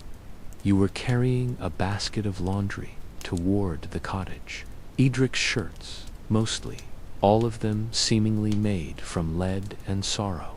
When the ground shifted, not visibly, not scientifically, just enough to remind you who was in charge. You fell sideways. Laundry flew. A pair of woolen underthings landed on your face. You didn't scream, you just paused. By day two, your knees had given up. Your hands stayed raw. Your will to live was dripping somewhere near the pigpen. It kept raining, morning to night. The kind of rain that soaks through you, through fabric, through skin, through spirit. It drummed on the roof like mockery. It filled the bucket faster than you could empty it. It made everything you owned smell like despair and mildew. Slip three was public, in front of the baker. You landed on your side like a sack of defeated potatoes. He didn't laugh, just handed you a half-burnt roll and said, "Eat. You look like you need to chew something." Slip four was near the well. You caught yourself on a rope, nearly dislocated something, still had to draw water after. Slip five was the one that broke you. Not because it hurt, not because it was dramatic, just because you were so tired of trying not to fall. You were walking to the barn, nothing heavy in your hands, no danger, no audience, just you and the mud and the soft, insistent drizzle that never quite stopped.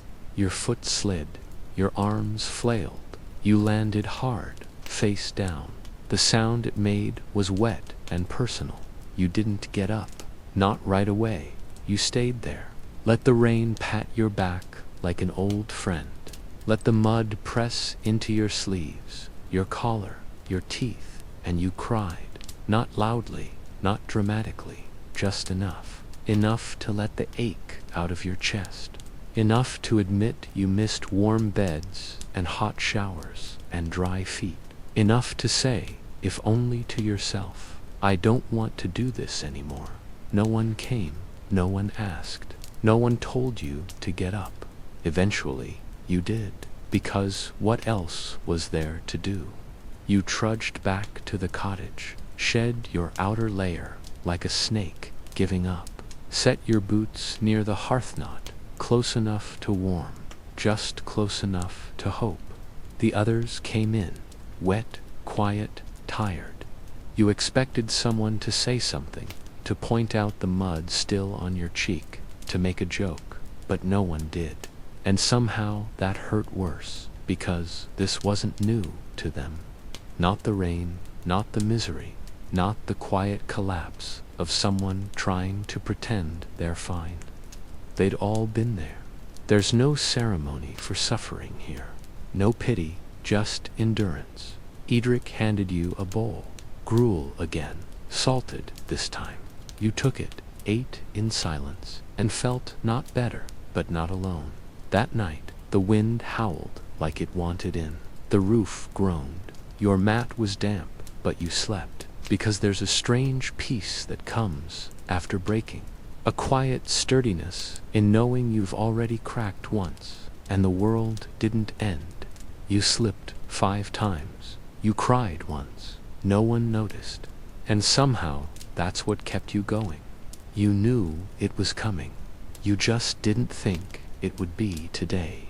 It started when Edric sniffed the air near you, grimaced, and muttered something about barn rot. You laughed nervously. He didn't. Later, one of the younger boys walked by, paused, and then held his nose with theatrical flair.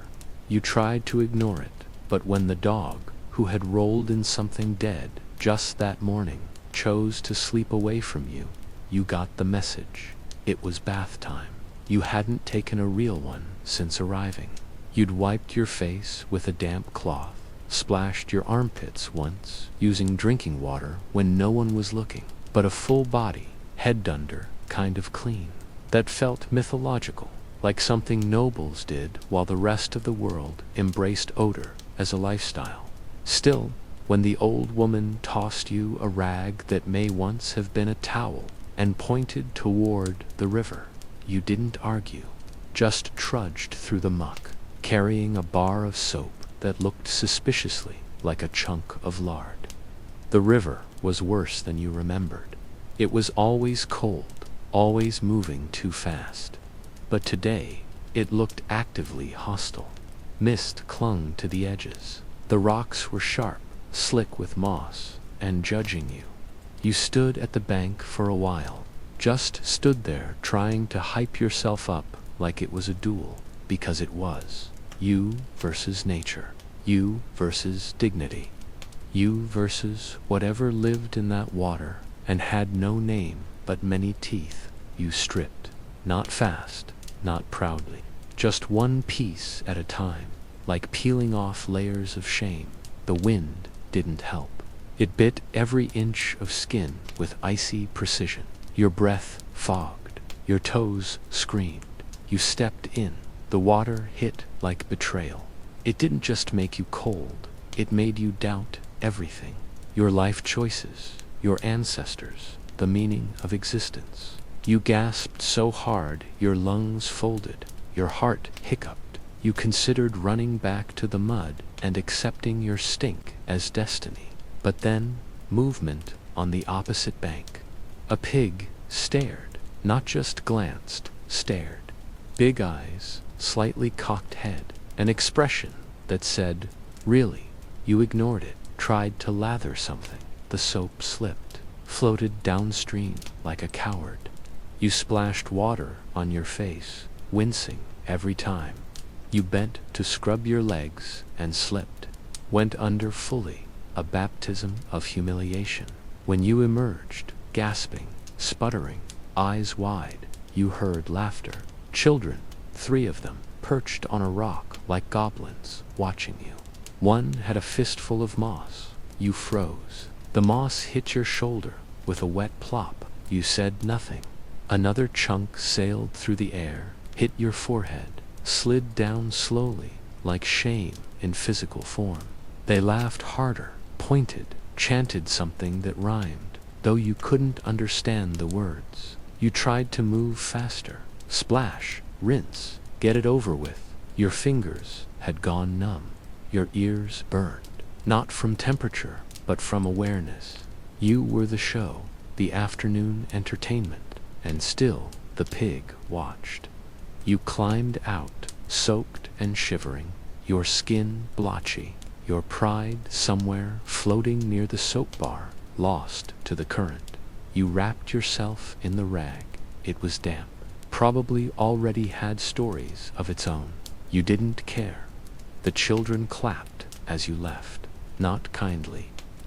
Back at the cottage, Edric looked up, sniffed once, and said, "Better."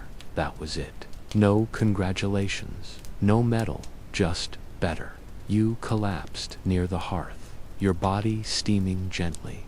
Someone handed you a crust of bread. Someone else poured warm water into a bowl and set it near your feet. No one mentioned the moss or the pig, but later one of the older women passed you, paused, and said, "You smell like you're trying," then walked on. And honestly, that felt like a compliment, because you were trying to belong, trying to survive, trying to remember what dignity felt like without clinging to it too tightly. That night, wrapped in a dry tunic, you lay on your mat, muscles aching in weird new ways. The dog curled close again. You ran a hand through your hair. It felt cleaner. It smelled neutral. You smiled. It had cost you everything. Warmth, privacy, the illusion that you were still in control of your life. But you were cleaner, technically. You didn't mean to say anything strange. It just slipped out. It was late, and you were tired. Mentally, physically, emotionally, spiritually tired. The kind of tired that makes you say things without thinking. The fire was low, the bread was burnt, and the baker was lamenting his luck again. "Third loaf ruined this week," he said. "Must be cursed. Or maybe the oven is." You'd meant it as a joke. You said, "Maybe the stars are just misaligned." That was it. A passing comment. A harmless phrase you'd used 100 times before in your old life. The one with apps and traffic and weather forecasts. But here, those words landed differently. The baker went still, completely still, like someone had pressed pause on him. You looked up. He was staring at you, pale, his hands hovering above the dough like they'd forgotten what to do. "What did you say?" he asked slowly. You swallowed. "The stars, misaligned. It's just something people say." He didn't answer, just turned away, muttered something, and started kneading again, harder than before. You thought that was the end of it. It wasn't. The next morning, he didn't greet you. No nod, no grunt, just eyes that slid past your face like you weren't there. At breakfast, a child left a small clump of moss on your stool. You moved it. It showed up again on your mat. You tossed it. That night, it was tucked into your boot. By the third day, there were 5 pieces of moss in various stages of decay surrounding your bedding. You asked Edric what was happening. He chewed his bread for a full minute before saying, "You talked about the stars." He looked at you like you'd asked why the sun rises. "Only the seers talk about the stars." You blinked. "I'm not a seer." Idric shrugged. Too late. You said it. That's how it works here. You don't get to choose what you are. They decide. And they decided you see things. Soon people started avoiding your gaze. Not rudely, not out of malice, just out of quiet, respectful terror. The blacksmith's wife asked if you could unsee her husband's back pain. You told her you didn't know how. She nodded solemnly and brought you a boiled root anyway. Children began following you from a distance, leaving gifts, mostly moss, sometimes rocks. Once, a dead frog with daisies in its mouth. You tried to explain, tried to tell them you weren't magic, you were barely functional. But the more you denied it, the more convinced they became that you were hiding your powers out of humility. You became Starwalker. You found out from the old man who cleaned the well. He said it casually, like everyone had agreed and no one had thought to tell you. The baker stopped speaking entirely. Just set your bread down with both hands, eyes averted, mouth tight. You missed being ignored normally, regular, everyday dismissal. This was different. This was reverent silence, which somehow felt worse. At one point, a woman brought her baby to you and asked if the stars would favor him. You panicked and said, "He has a strong aura." She wept with joy and gave you a jar of pickled eggs. You hate pickled eggs, but you accepted them because, at this point, saying no to anything might only deepen your myth. Edric found the whole thing hilarious. You could charge, he said, mouth full of something root-based. People would pay, even in turnips. You didn't want turnips. You wanted to go back to being new boy. At least that was simple. Annoying, yes, but understandable. This was unsettling. You began watching what you said, avoiding metaphors, refusing to comment on weather, harvests, dreams.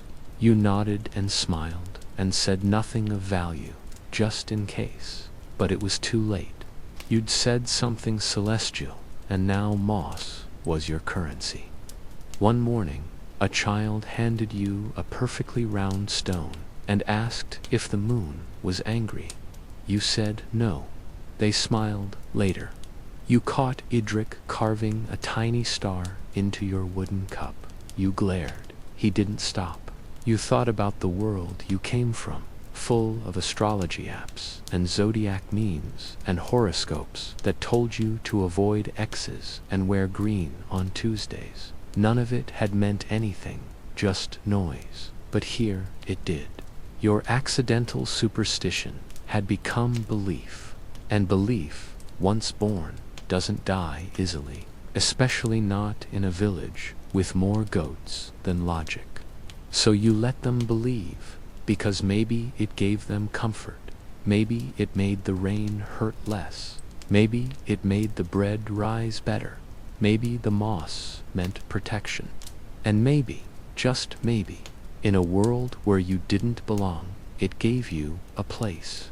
Even if that place smelled faintly of frogs and lies. It wasn't a decision, it was a failure. Your shoes gave up on you. One morning, you slipped them on and felt something shift, a soft tear somewhere near the heel. You ignored it, walked anyway.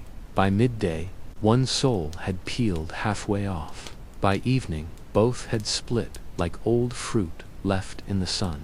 Edric looked at them, nodded solemnly, and said, "They've returned to the earth," which felt unnecessarily poetic for footwear made of splintered wood and disappointment.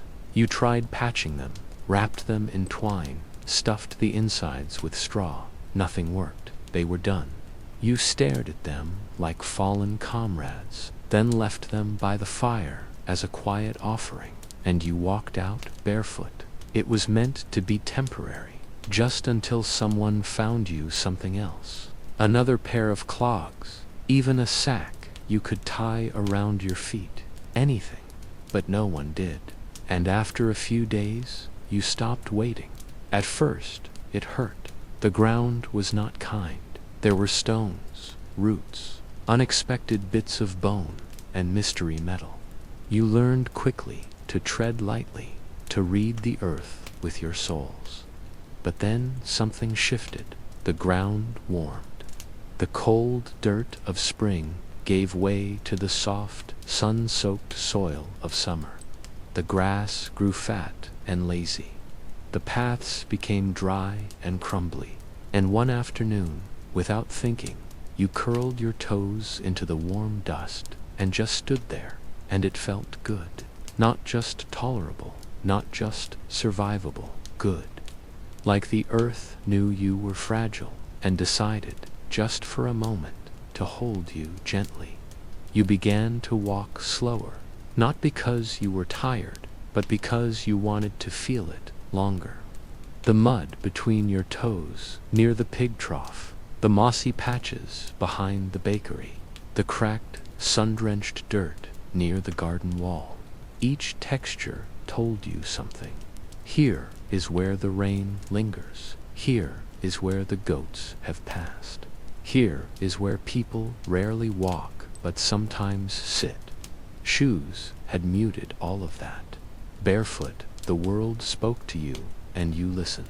There was a joy in it, a strange, quiet joy.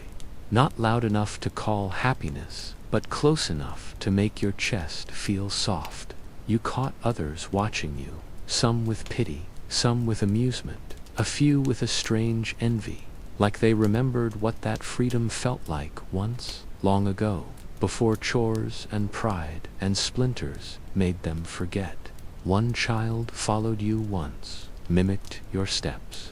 When you turned, they giggled and ran off barefoot as well. The next day, 2 more did the same. A barefoot parade, a rebellion made of silence and skin. You didn't lead them, you just walked, and the dirt received you. On hotter days, it scorched a little, but that too became part of the rhythm. A dance, step fast on the hot stones, linger where the shadows stretch. You learned the secrets of the village, not by eyes or ears, but by the nerve endings on the bottom of your feet. You found places you hadn't noticed before. A patch of ferns behind the smithy that felt like velvet. A dry creek bed lined with pebbles that rolled under your toes like laughter. A flat, sun-baked stone near the fence where you'd sit sometimes and let your souls rest. No one asked you why. Maybe they assumed it was punishment. Maybe they thought it was a ritual. Or maybe they just accepted that you were strange, moss-hoarding, star-mumbling, barefoot you, and you accepted it, too. You didn't need shoes anymore, not for identity, not for protection, not even for respect. You had the earth, and it was enough. Sometimes at night, you'd step outside when everyone was asleep and feel the ground cooling under the moon, damp in places, crisp in others. The dog would follow, lay beside you, breathe in time with the breeze. No one talked about this kind of peace. It wasn't celebrated or praised. It just existed in small moments between the noise. Warm dirt, bare feet, a breath that doesn't feel borrowed. You hadn't chosen it, but it had chosen you. And for once, you didn't need anything more. It happened fast. One moment, the child was running. The next, they were gone. The puddle wasn't even that big. You'd stepped around it earlier without thinking. Just another shallow mud trap among dozens that form when the road decides it's tired of pretending to be solid. But the child, sprinting barefoot and wild-eyed with a stick in hand, didn't see it coming. Their foot caught the edge, slid forward, and the rest of them followed. They didn't fall gracefully. It was arms flailing, knees first, face nearly planted into the muck, a flump, a splat, and then stillness. For a second, no one moved. You were standing a few feet away, holding a half-empty bucket and pretending to care about the laundry line. The child stayed crouched in the mud, like they'd just discovered the floor of the earth was an emotional home. A pause stretched into 3 seconds, then 4, and then they looked up, moss in their hair, dirt on their cheeks, a single worm clinging to their sleeve like a passenger, unwilling to disembark. They grinned, not a smirk, not embarrassment disguised as bravery, just pure, shameless delight. Like falling was the whole point of running in the first place. And you laughed, not politely, not because it was expected, not to blend in. You laughed the way people laugh when their ribs forget to protect them. Sudden, unfiltered, so sharp and full, you startled yourself. It broke out of your throat and spilled into the air like something that had been locked away too long. A laugh that didn't come from irony or bitterness, but from somewhere real, somewhere old. The child giggled back, triumphant in their mud-coated glory. They stood up, arms outstretched like a scarecrow, and shouted something unintelligible before charging down the path again, twice as fast, now soaking wet, unconcerned with everything. You stood there, breath-catching, the ghost of a grin still on your face, and realized it had been weeks. Weeks of silence, mistaken for peace, of smiles performed like rituals, of nodding when spoken to and walking with the deliberate caution of someone trying not to break. You hadn't laughed, not like this. The last time you had, it might have been during the firewood incident, when Edric tried to chase a goat off the roof with a broom and ended up falling into a haystack. You'd chuckled then, maybe even snorted, but it had been the kind of laugh that covers discomfort, the kind you use when you want people to think you're okay. This was different. This was light, and it felt like something cracked open inside you. You didn't even notice the mud on your boots, the wet laundry dragging behind you. You just stood there, letting the sun warm your face, still half smiling like you just remembered something important and couldn't quite name it. Later, while folding clothes near the fire, the old woman Ellsworth, you think her name is, glanced over and said, "Heard you laugh today." You looked up, startled. She didn't smile, just nodded once. About time. Then went back to her sewing like she hadn't just marked a milestone. But it was a milestone, one you hadn't been tracking, one that didn't come with a speech or ceremony or bread, just a fall, a child, a moment. You found yourself watching the others more after that, not just studying them, seeing them. How the blacksmith hums when he sharpens blades, how the baker scratches his neck when nervous, how Edric, for all his scowling and grumbling, always tosses a bit of crust to the dog under the table when he thinks no one's watching. There is humor here, not loud or clever or sarcastic, just soft, constant, like moss underfoot or wind through wheat. It doesn't demand attention, it waits for it. And now you notice, you catch yourself smiling at silly things. At the chicken who thinks she owns the path, at the piglet who sneezes mid-run, at the goat that still refuses to acknowledge you unless you're carrying food. You still miss things. The warm buzz of artificial lights, the hum of your old life, the sarcasm that used to be armor and entertainment all at once. But for a moment, just a moment, you laughed like none of that mattered. And for that heartbeat, that breath, that flicker of sun across the mud, it was enough. These moments linger longer than the years that follow. It started with horns, not battle horns, not warning horns, just celebratory ones, loud, off-key, and impossible to ignore. You were stacking firewood behind the bakery, trying not to get splinters under your thumbnail again, when the first blast echoed through the village. You froze, waited. Another followed, then a third, then laughter, shouting, feet running.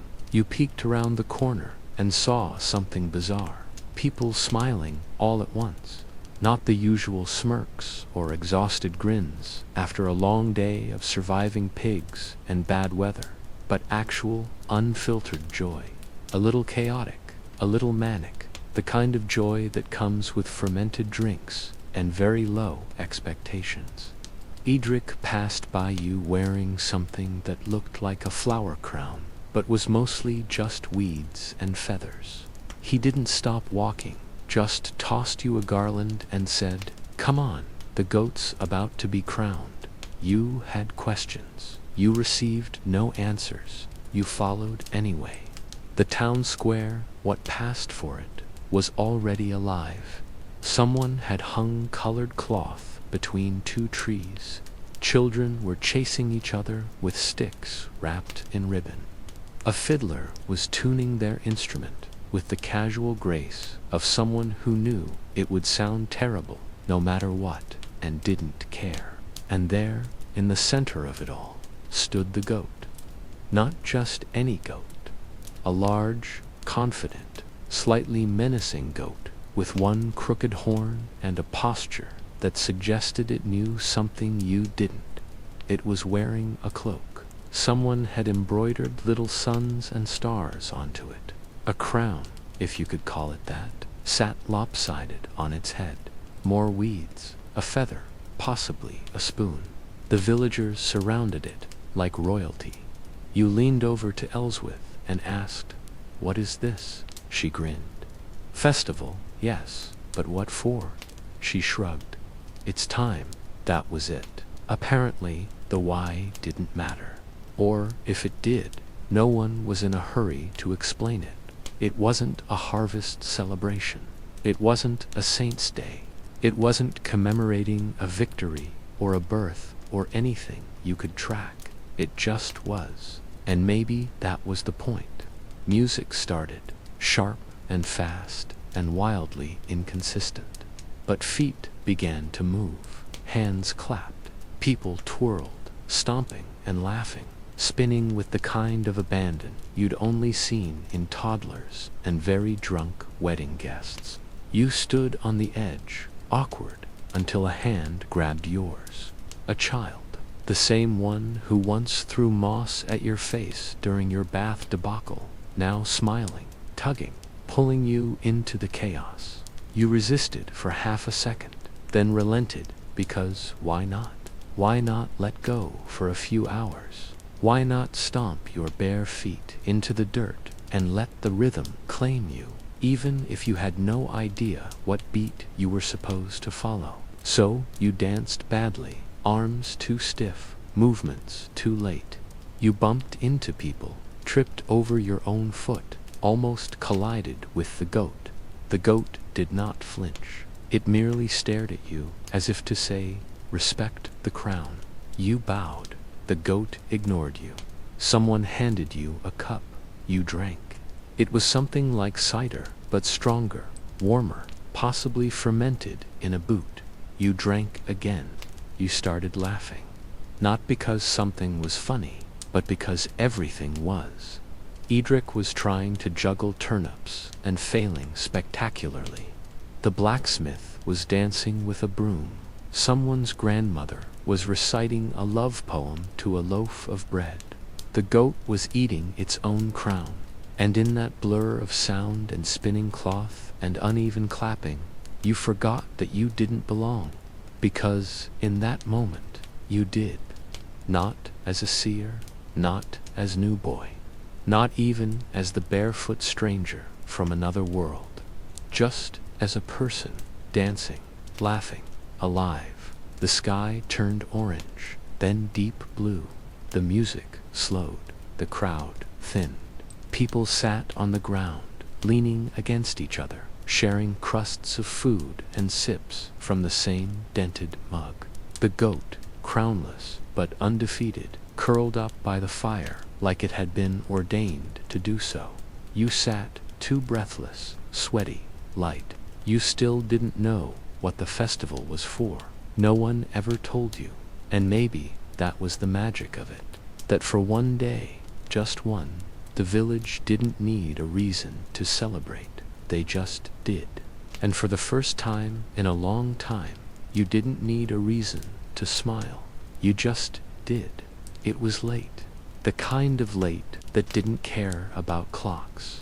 just the steady hush of a world that had finally run out of things to say.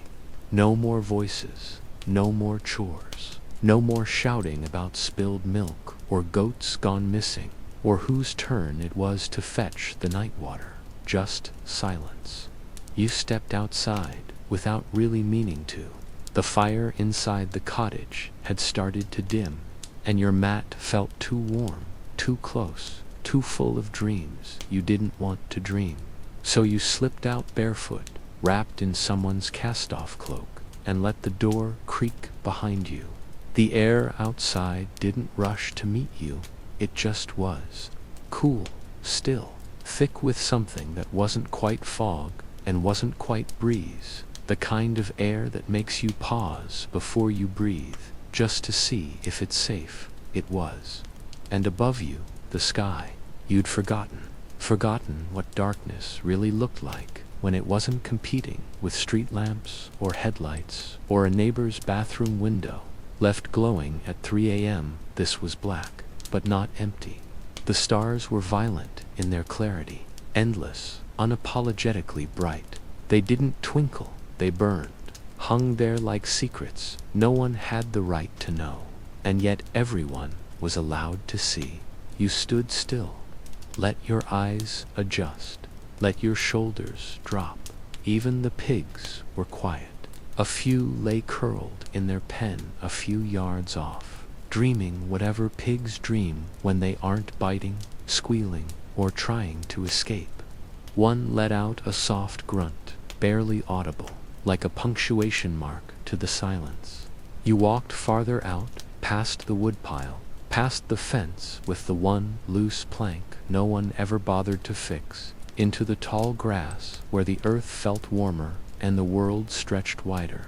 You lay down right there, no blanket, no cushion, just damp earth and flattened weeds, and the faint smell of livestock and ash. And you looked up. It hurt a little, how beautiful it was, how indifferent, how vast, how still.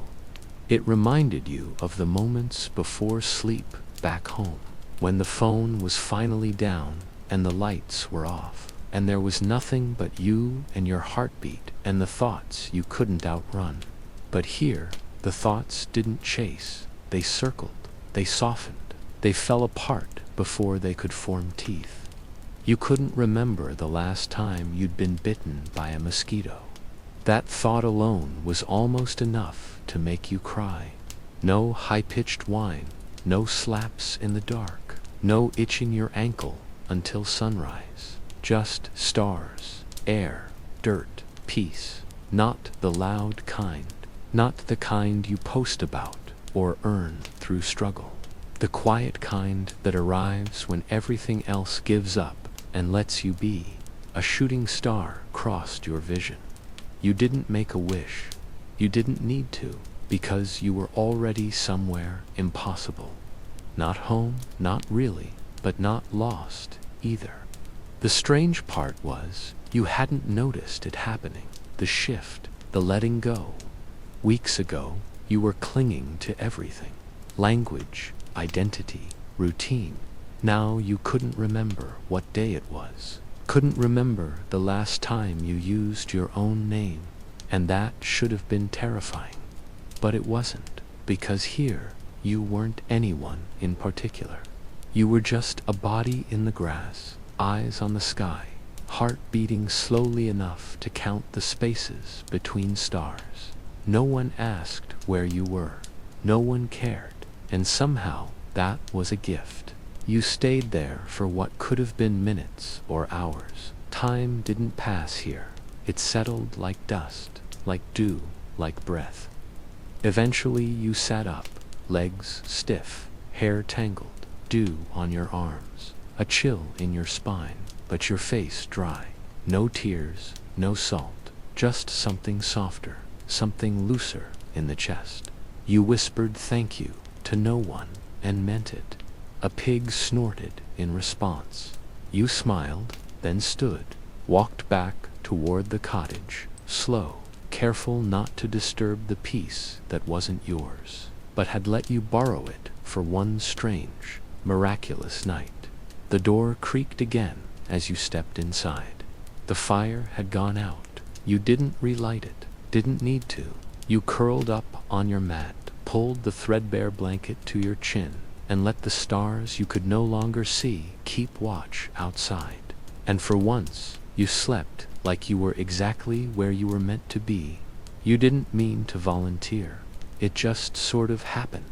You were passing the bread table, and someone muttered something about being short on hands, and you nodded without thinking.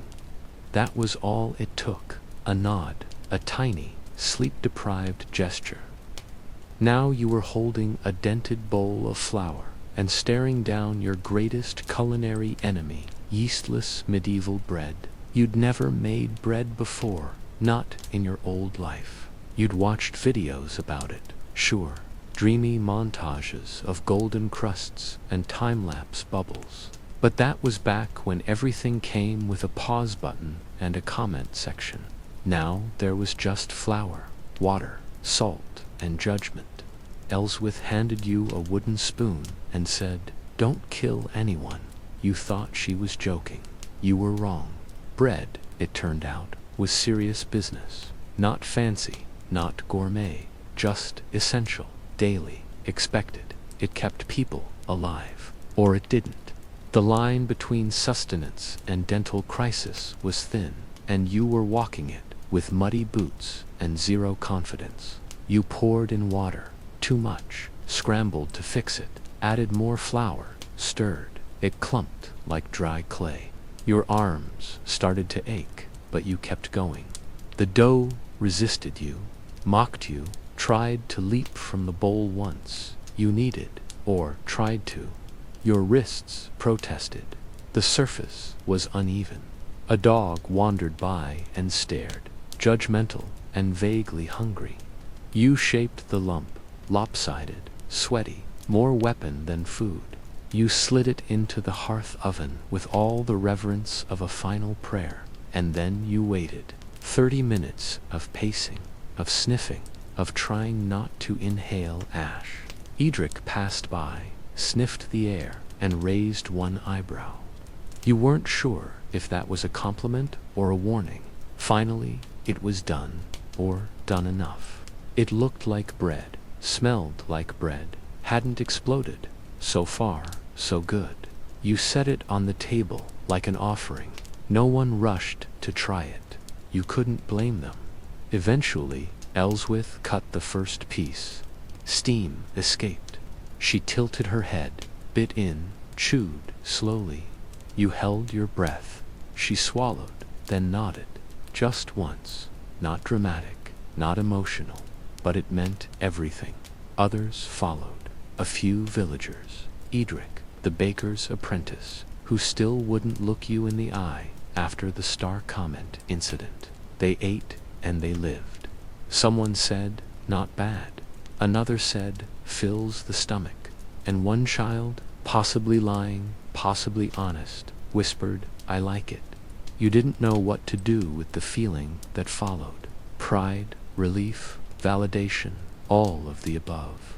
You'd made something from scratch with your hands, not because it was fun or trendy or for likes, but because people needed it. Because bread is what stands between hunger and exhaustion, and you'd done it. It was dense, lumpy, a little too salty, but it fed people. It warmed their mouths. It brought silence to the table. Awkward silence, but the kind that comes when chewing is more important than talking. You sat down, took your own piece, and bit in.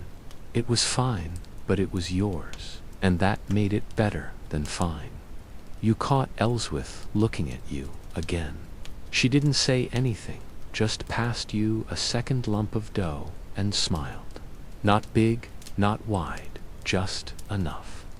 That night, not just your stomach, your chest, your head, some small, dusty corner of your soul that hadn't felt useful in weeks. You'd made bread that didn't kill anyone. And in a world like this, that was a win. It started with the fence. A storm had blown through the night before. Angry wind, sideways rain. the kind that made the shutters rattle like bones. Morning came gray and thick with mud. Everyone looked a little more hunched than usual, a little more tired. You stepped outside, expecting the usual routine. Fetch water, avoid the chickens, maybe scrub something that didn't need scrubbing. But then you saw the fence. One side of it was crumpled like a kicked chair. The boards had snapped clean through in places. The posts leaned like they'd given up halfway through their job. A goat stood proudly in the wreckage, chewing on what may have once been someone's laundry. You didn't think. You just walked over and started clearing debris. It wasn't much at first, just lifting fallen planks, stacking them neatly, pulling loose nails out with the edge of a rock. Edric appeared with a hammer, didn't say anything, just nodded once and got to work beside you. A child brought rope, someone else brought new boards. It became a rhythm. Hold, nail, tie, shift. The smell of damp wood, the sting of a fresh splinter in your palm, the satisfying thunk of a board locking into place. You didn't talk much. No one did. Just the sound of working hands and a few grunts of approval. And then he said it. A man you'd only seen once or twice older, wore a hat that might have once been white, now mostly resembling a leaf pile. He was adjusting one of the outer posts when he looked over and said, "Good eye, neighbor. That one was loose." You froze, not because of the compliment, but because of the word. Neighbor, not stranger, not new boy, not even the whisper name they used when talking about you behind your back. Just neighbor. It landed softly, like dust, like rain, like something true that didn't need to be shouted. You nodded, didn't trust your voice, just kept hammering. Later that day, you walked past the bakery, and the baker nodded at you without the usual squint. The blacksmith offered you the last turnip without being asked. One of the children waved with both hands, like you were something worth waving at. You didn't feel different, but somehow you were. There was no ceremony. No one handed you a ribbon, or painted your face with ash, or said, "You belong now." But you did. Not because you'd earned it in some grand way. Not because you'd passed a test, or lifted a cart off a drowning pig. But because you'd stayed.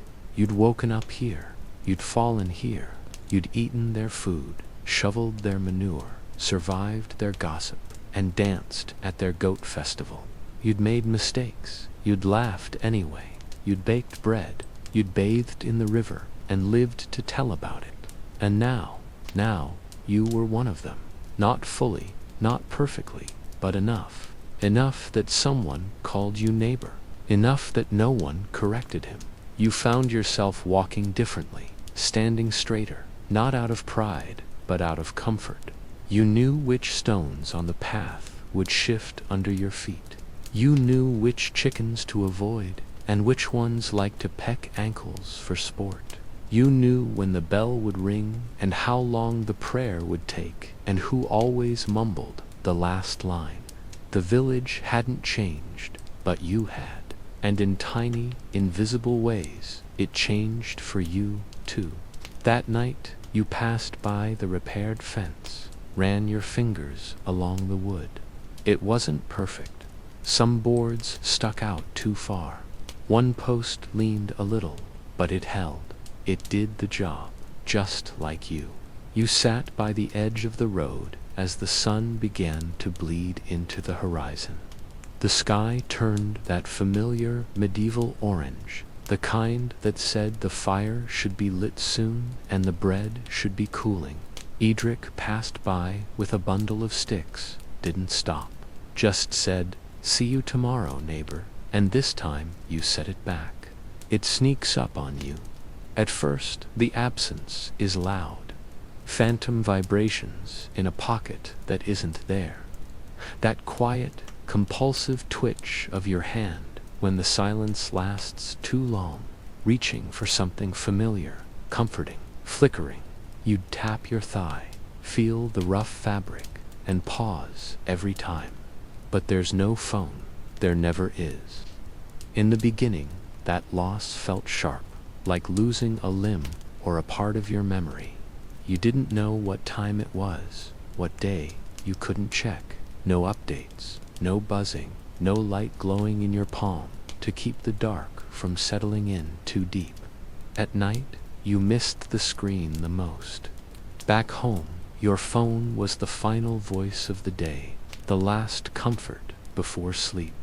You'd scroll until your eyes blurred, lull your brain into forgetting what it didn't want to feel. It wasn't entertainment. It was escape. Every headline, every video, every picture of food you wouldn't eat, it gave you something to disappear into. But here, there's nothing to disappear into. Just firelight and breath and the wind outside your door. You used to panic at the stillness, like your brain would overheat if you didn't give it something fast and flashing. You'd lie in bed and wish for notifications, like they could stitch your mind back together. Now you just lie there. You stare at the wooden ceiling. You listen to the snores of the dog, the creak of the shutters, the low murmur of the wind moving through the trees like it's humming to itself. And that's it. No screen, no glow, no feed to refresh, just stillness. And then one day, you notice something strange. You haven't reached for your pocket in a while. You haven't imagined a buzz or found your fingers curling into that familiar scroll shape. Your body stopped asking. The urge quieted, like a song you'd heard too many times, finally lost its hook. You don't know when it happened. Maybe it was the bread baking day. Maybe it was during the goat festival. Maybe when you were too tired to think, or when you were laughing too hard to remember you ever needed distraction. You just forgot the need. And it's not like you suddenly hate technology. If someone handed you a phone right now, you'd probably cry. You'd check the weather and your texts and what bizarre world events you missed. You'd watch at least one video of a raccoon doing something human, but you don't crave it anymore. You don't miss the noise like you thought you would, because here, there's enough. The sky tells you what time it is. The people tell you what matters. The silence fills the gaps you use to patch with pixels. You've learned to sit still with your own mind, and that's terrifying sometimes. It's not all peace and clarity. Sometimes the thoughts are loud, ugly, regretful. They echo harder without distractions to soften them. But you don't run from them now. You let them arrive, stay a while, and then leave like visitors, not invaders. You learn to listen to the wind again, to the way rain sounds on a wooden roof, to how fire crackles differently depending on what wood you burn. You never noticed those things when you had a screen in your face. You didn't need to. But now you hear everything. A bird nesting near your window, the far-off clank of a blacksmith's hammer, the way Ellsworth hums the same tune every morning when she stirs the pot. A song you once thought was meaningless now loops in your head like a lullaby. This world is quieter, but not empty. And for the first time in your life, you realize how much space you were filling just to avoid being alone with your own presence. Now your presence is the thing you look forward to. You sit outside and watch the light change. You don't post about it. You don't snap a picture. You just watch, and that's enough. You still remember your phone, its weight, its feel, the crack in the corner from the time you dropped it on the sidewalk. But the attachment is fading. You don't miss scrolling. You don't miss buzzing. You don't miss filling every second with noise. You've remembered how to live without it. And strangely, you don't want it back. Not yet, maybe not ever. Not while the sky keeps turning gold at dusk. Not while the wind keeps whispering secrets only the quiet can hear. The dreams come slower now. You used to fall asleep with a flicker of half-thoughts, static images blurred by blue light. Your brain always running. A movie you didn't remember, choosing playing on loop behind your eyelids. You'd wake up exhausted. You'd wake up with your jaw clenched and your fingers curled like you were bracing for something. But here, dreams arrive differently. They float in, they settle like ash from the fire or the hush after a long, hard rain. There's no buzz before sleep now. No inbox reminders. No digital clock burning red into the dark. Just the soft flicker of the candle. Warm, sometimes sputtering in protest, sometimes leaning gently toward you like it wants to be the last thing you see before you drift off. You close your eyes and the world doesn't rush in, it exhales. Your body doesn't tense anymore when you lie down. It sinks. The straw mattress still scratches. The blanket still smells faintly of smoke and dog, but they've become part of the rhythm. Familiar textures, predictable discomforts, anchors in their own strange way. And then it happens, the dream. You're standing in the woods, not lost, just there. Trees taller than seems possible. The air soft like wool against your skin. You can hear something moving in the distance. It's a fox, maybe, or just the wind. You don't panic. You don't wonder where your phone is or who's trying to reach you. There's no reaching here, no needing. There's only noticing. And then, from somewhere off the path, a woman appears. You don't know her, but somehow you do. She's carrying a bucket. It swings gently from her hand as she walks. Her feet are bare, like yours. Her hair is tied with twine. She doesn't speak, just nods at you once. The kind of nod that says, "You're late, but it's all right." She keeps walking.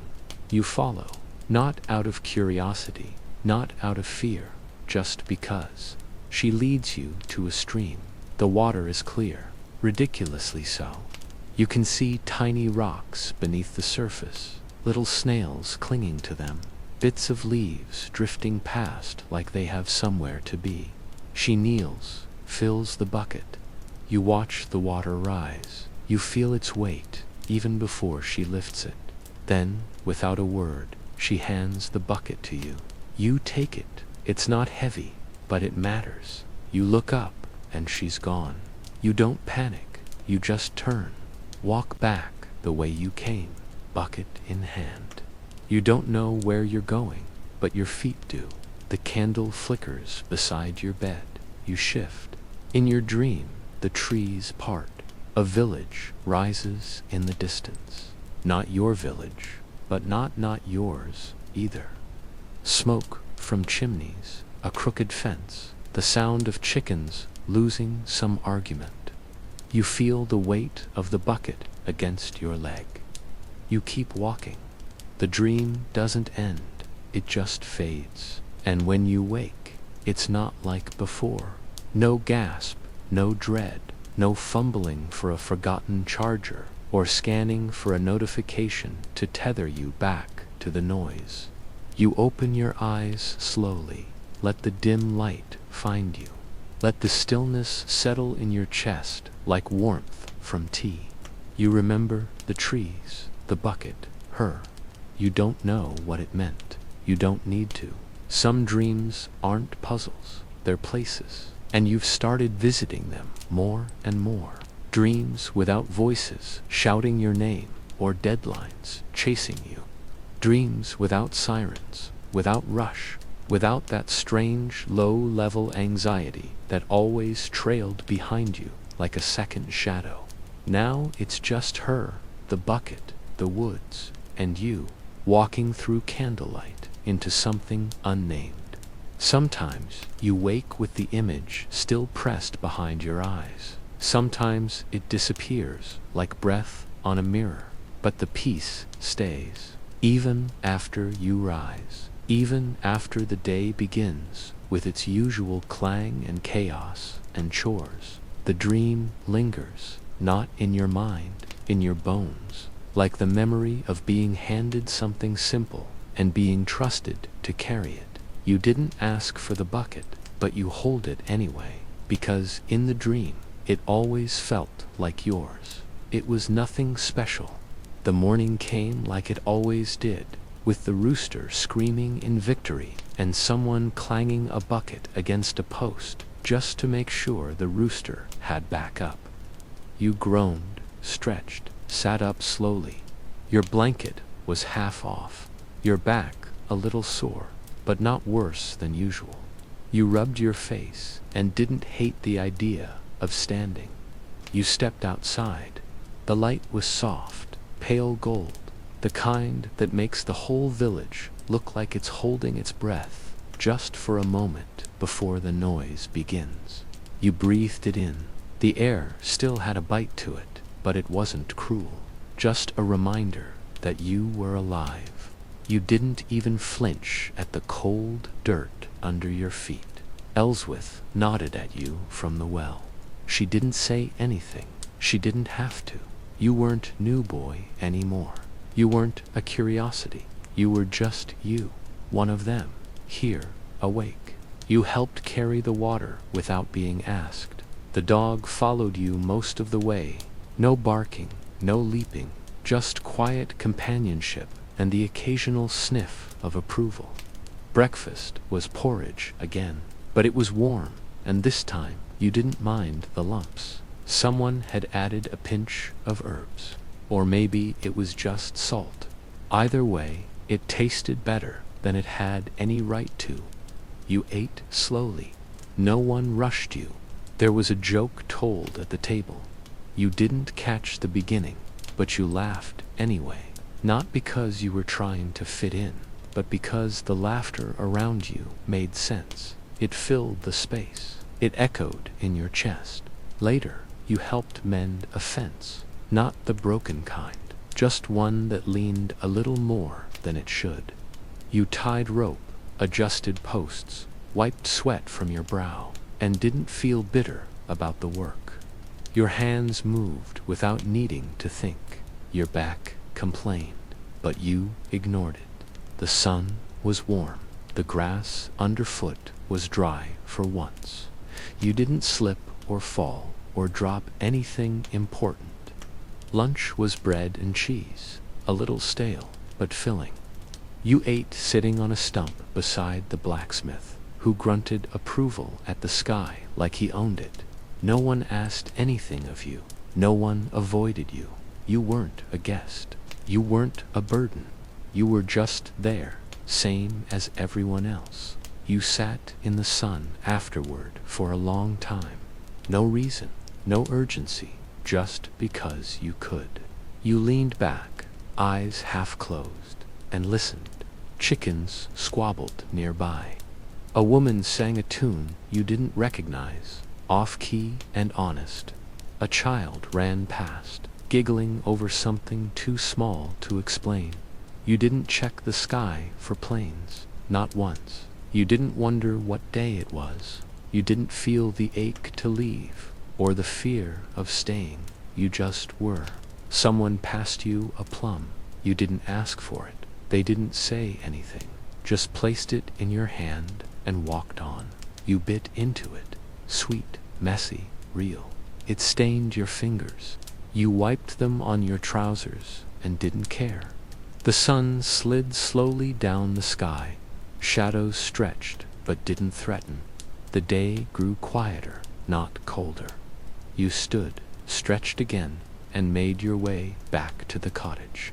No stubbed toes, no awkward encounters, no disasters hiding around corners, just quiet. At the door, the dog was already curled up.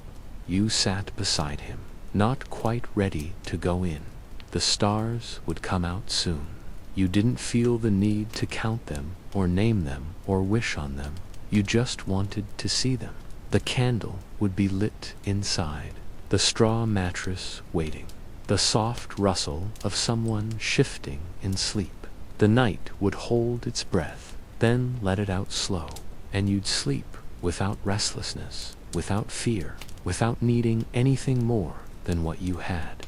It was a good day, that's all. No great revelations, no turning point, no deep meaning to extract and carve into stone. Just a good day. And somehow that felt like a miracle. It's quiet, not the usual kind. The kind with creaking shutters and someone snoring across the room, and the distant shuffle of animals waking up before the humans do. No, this quiet is thicker, still, like everything is paused just for you. You open your eyes slowly. The ceiling above you is unfamiliar again. Oh, too smooth, too white, not wood, no smoke, no straw, just blank. You blink, try to sit up. Your body doesn't ache. There's no crust of mud on your hands, no cold in your toes. The air smells sterile. Not like fire, not like sweat, not like bread or cabbage or moss, just clean. You look to your side. A digital clock glows red. 4:37 a.m. The numbers blink at you, steady and indifferent. You sit there, breathing. Your chest doesn't feel heavy. Your mind isn't racing, but something is different. You swing your legs over the edge of the bed, carpet, not dirt. You press your feet into it and almost laugh. It's too soft, too forgiving. It doesn't argue back like the earth did. It doesn't teach you how to walk around puddles or avoid sharp stones. It just holds you, gentle and neutral. You stand, look around. The room is yours, familiar. The bookshelf, the half-folded laundry, the faint glow of a streetlight bleeding through the curtain. Everything exactly where you left it, but you're not. You walk to the mirror. Your face is your face. But there's something else now. Something older, not in the skin, but in the stillness behind your eyes. Like a story that's been told only once, but remembered forever. Was it a dream? The thought arrives like a whisper, logical, dismissive, but you look at your hands, calluses, somehow. You touch your arm, expecting softness, but there's a phantom soreness that shouldn't be there. You remember the rooster, the bread, the mud, the cold river, the children's laughter, the dog curled by the fire, the woman with the bucket. You remember the moment someone called you neighbor. You remember laughing without sarcasm, sleeping without dread, eating without checking a screen, feeling your own heartbeat slow beside the stars. It was too vivid to forget, too specific to invent. Maybe you never left. Maybe you're still there, and this is the dream. Maybe the candle is still burning. You sit back down on the bed, the modern one, the one without splinters, or the threat of a goat barging in. It's comfortable, but it doesn't feel like yours anymore. You close your eyes, and you're there again. The dirt under your nails, the call of the village bell, the weight of a pail in your hand, filled with water you actually worked to gather, the ache in your muscles that felt like proof you existed. You open your eyes again. The room hasn't changed, but you have. You stand and walk to the window. Outside, the world is still. Quiet cars, dark houses, everything's sleeping, but the stars are there. And suddenly they don't feel like background noise. They feel familiar, like they've followed you across lifetimes just to remind you. You were there. You lived it. Even if no one else will believe you. Even if it fades like smoke the moment the sun rises. You don't need proof. You lived a whole life without noise, without news, without needing to be anything but present. And that's the part that stays. Not the dirt, not the bread, not even the rooster. just the stillness, the quiet that felt earned. You lie back down, pull the blanket over your chest, close your eyes again. You don't need to decide if it was real. You just know you're warm. And for the first time in a long, long time, you rest.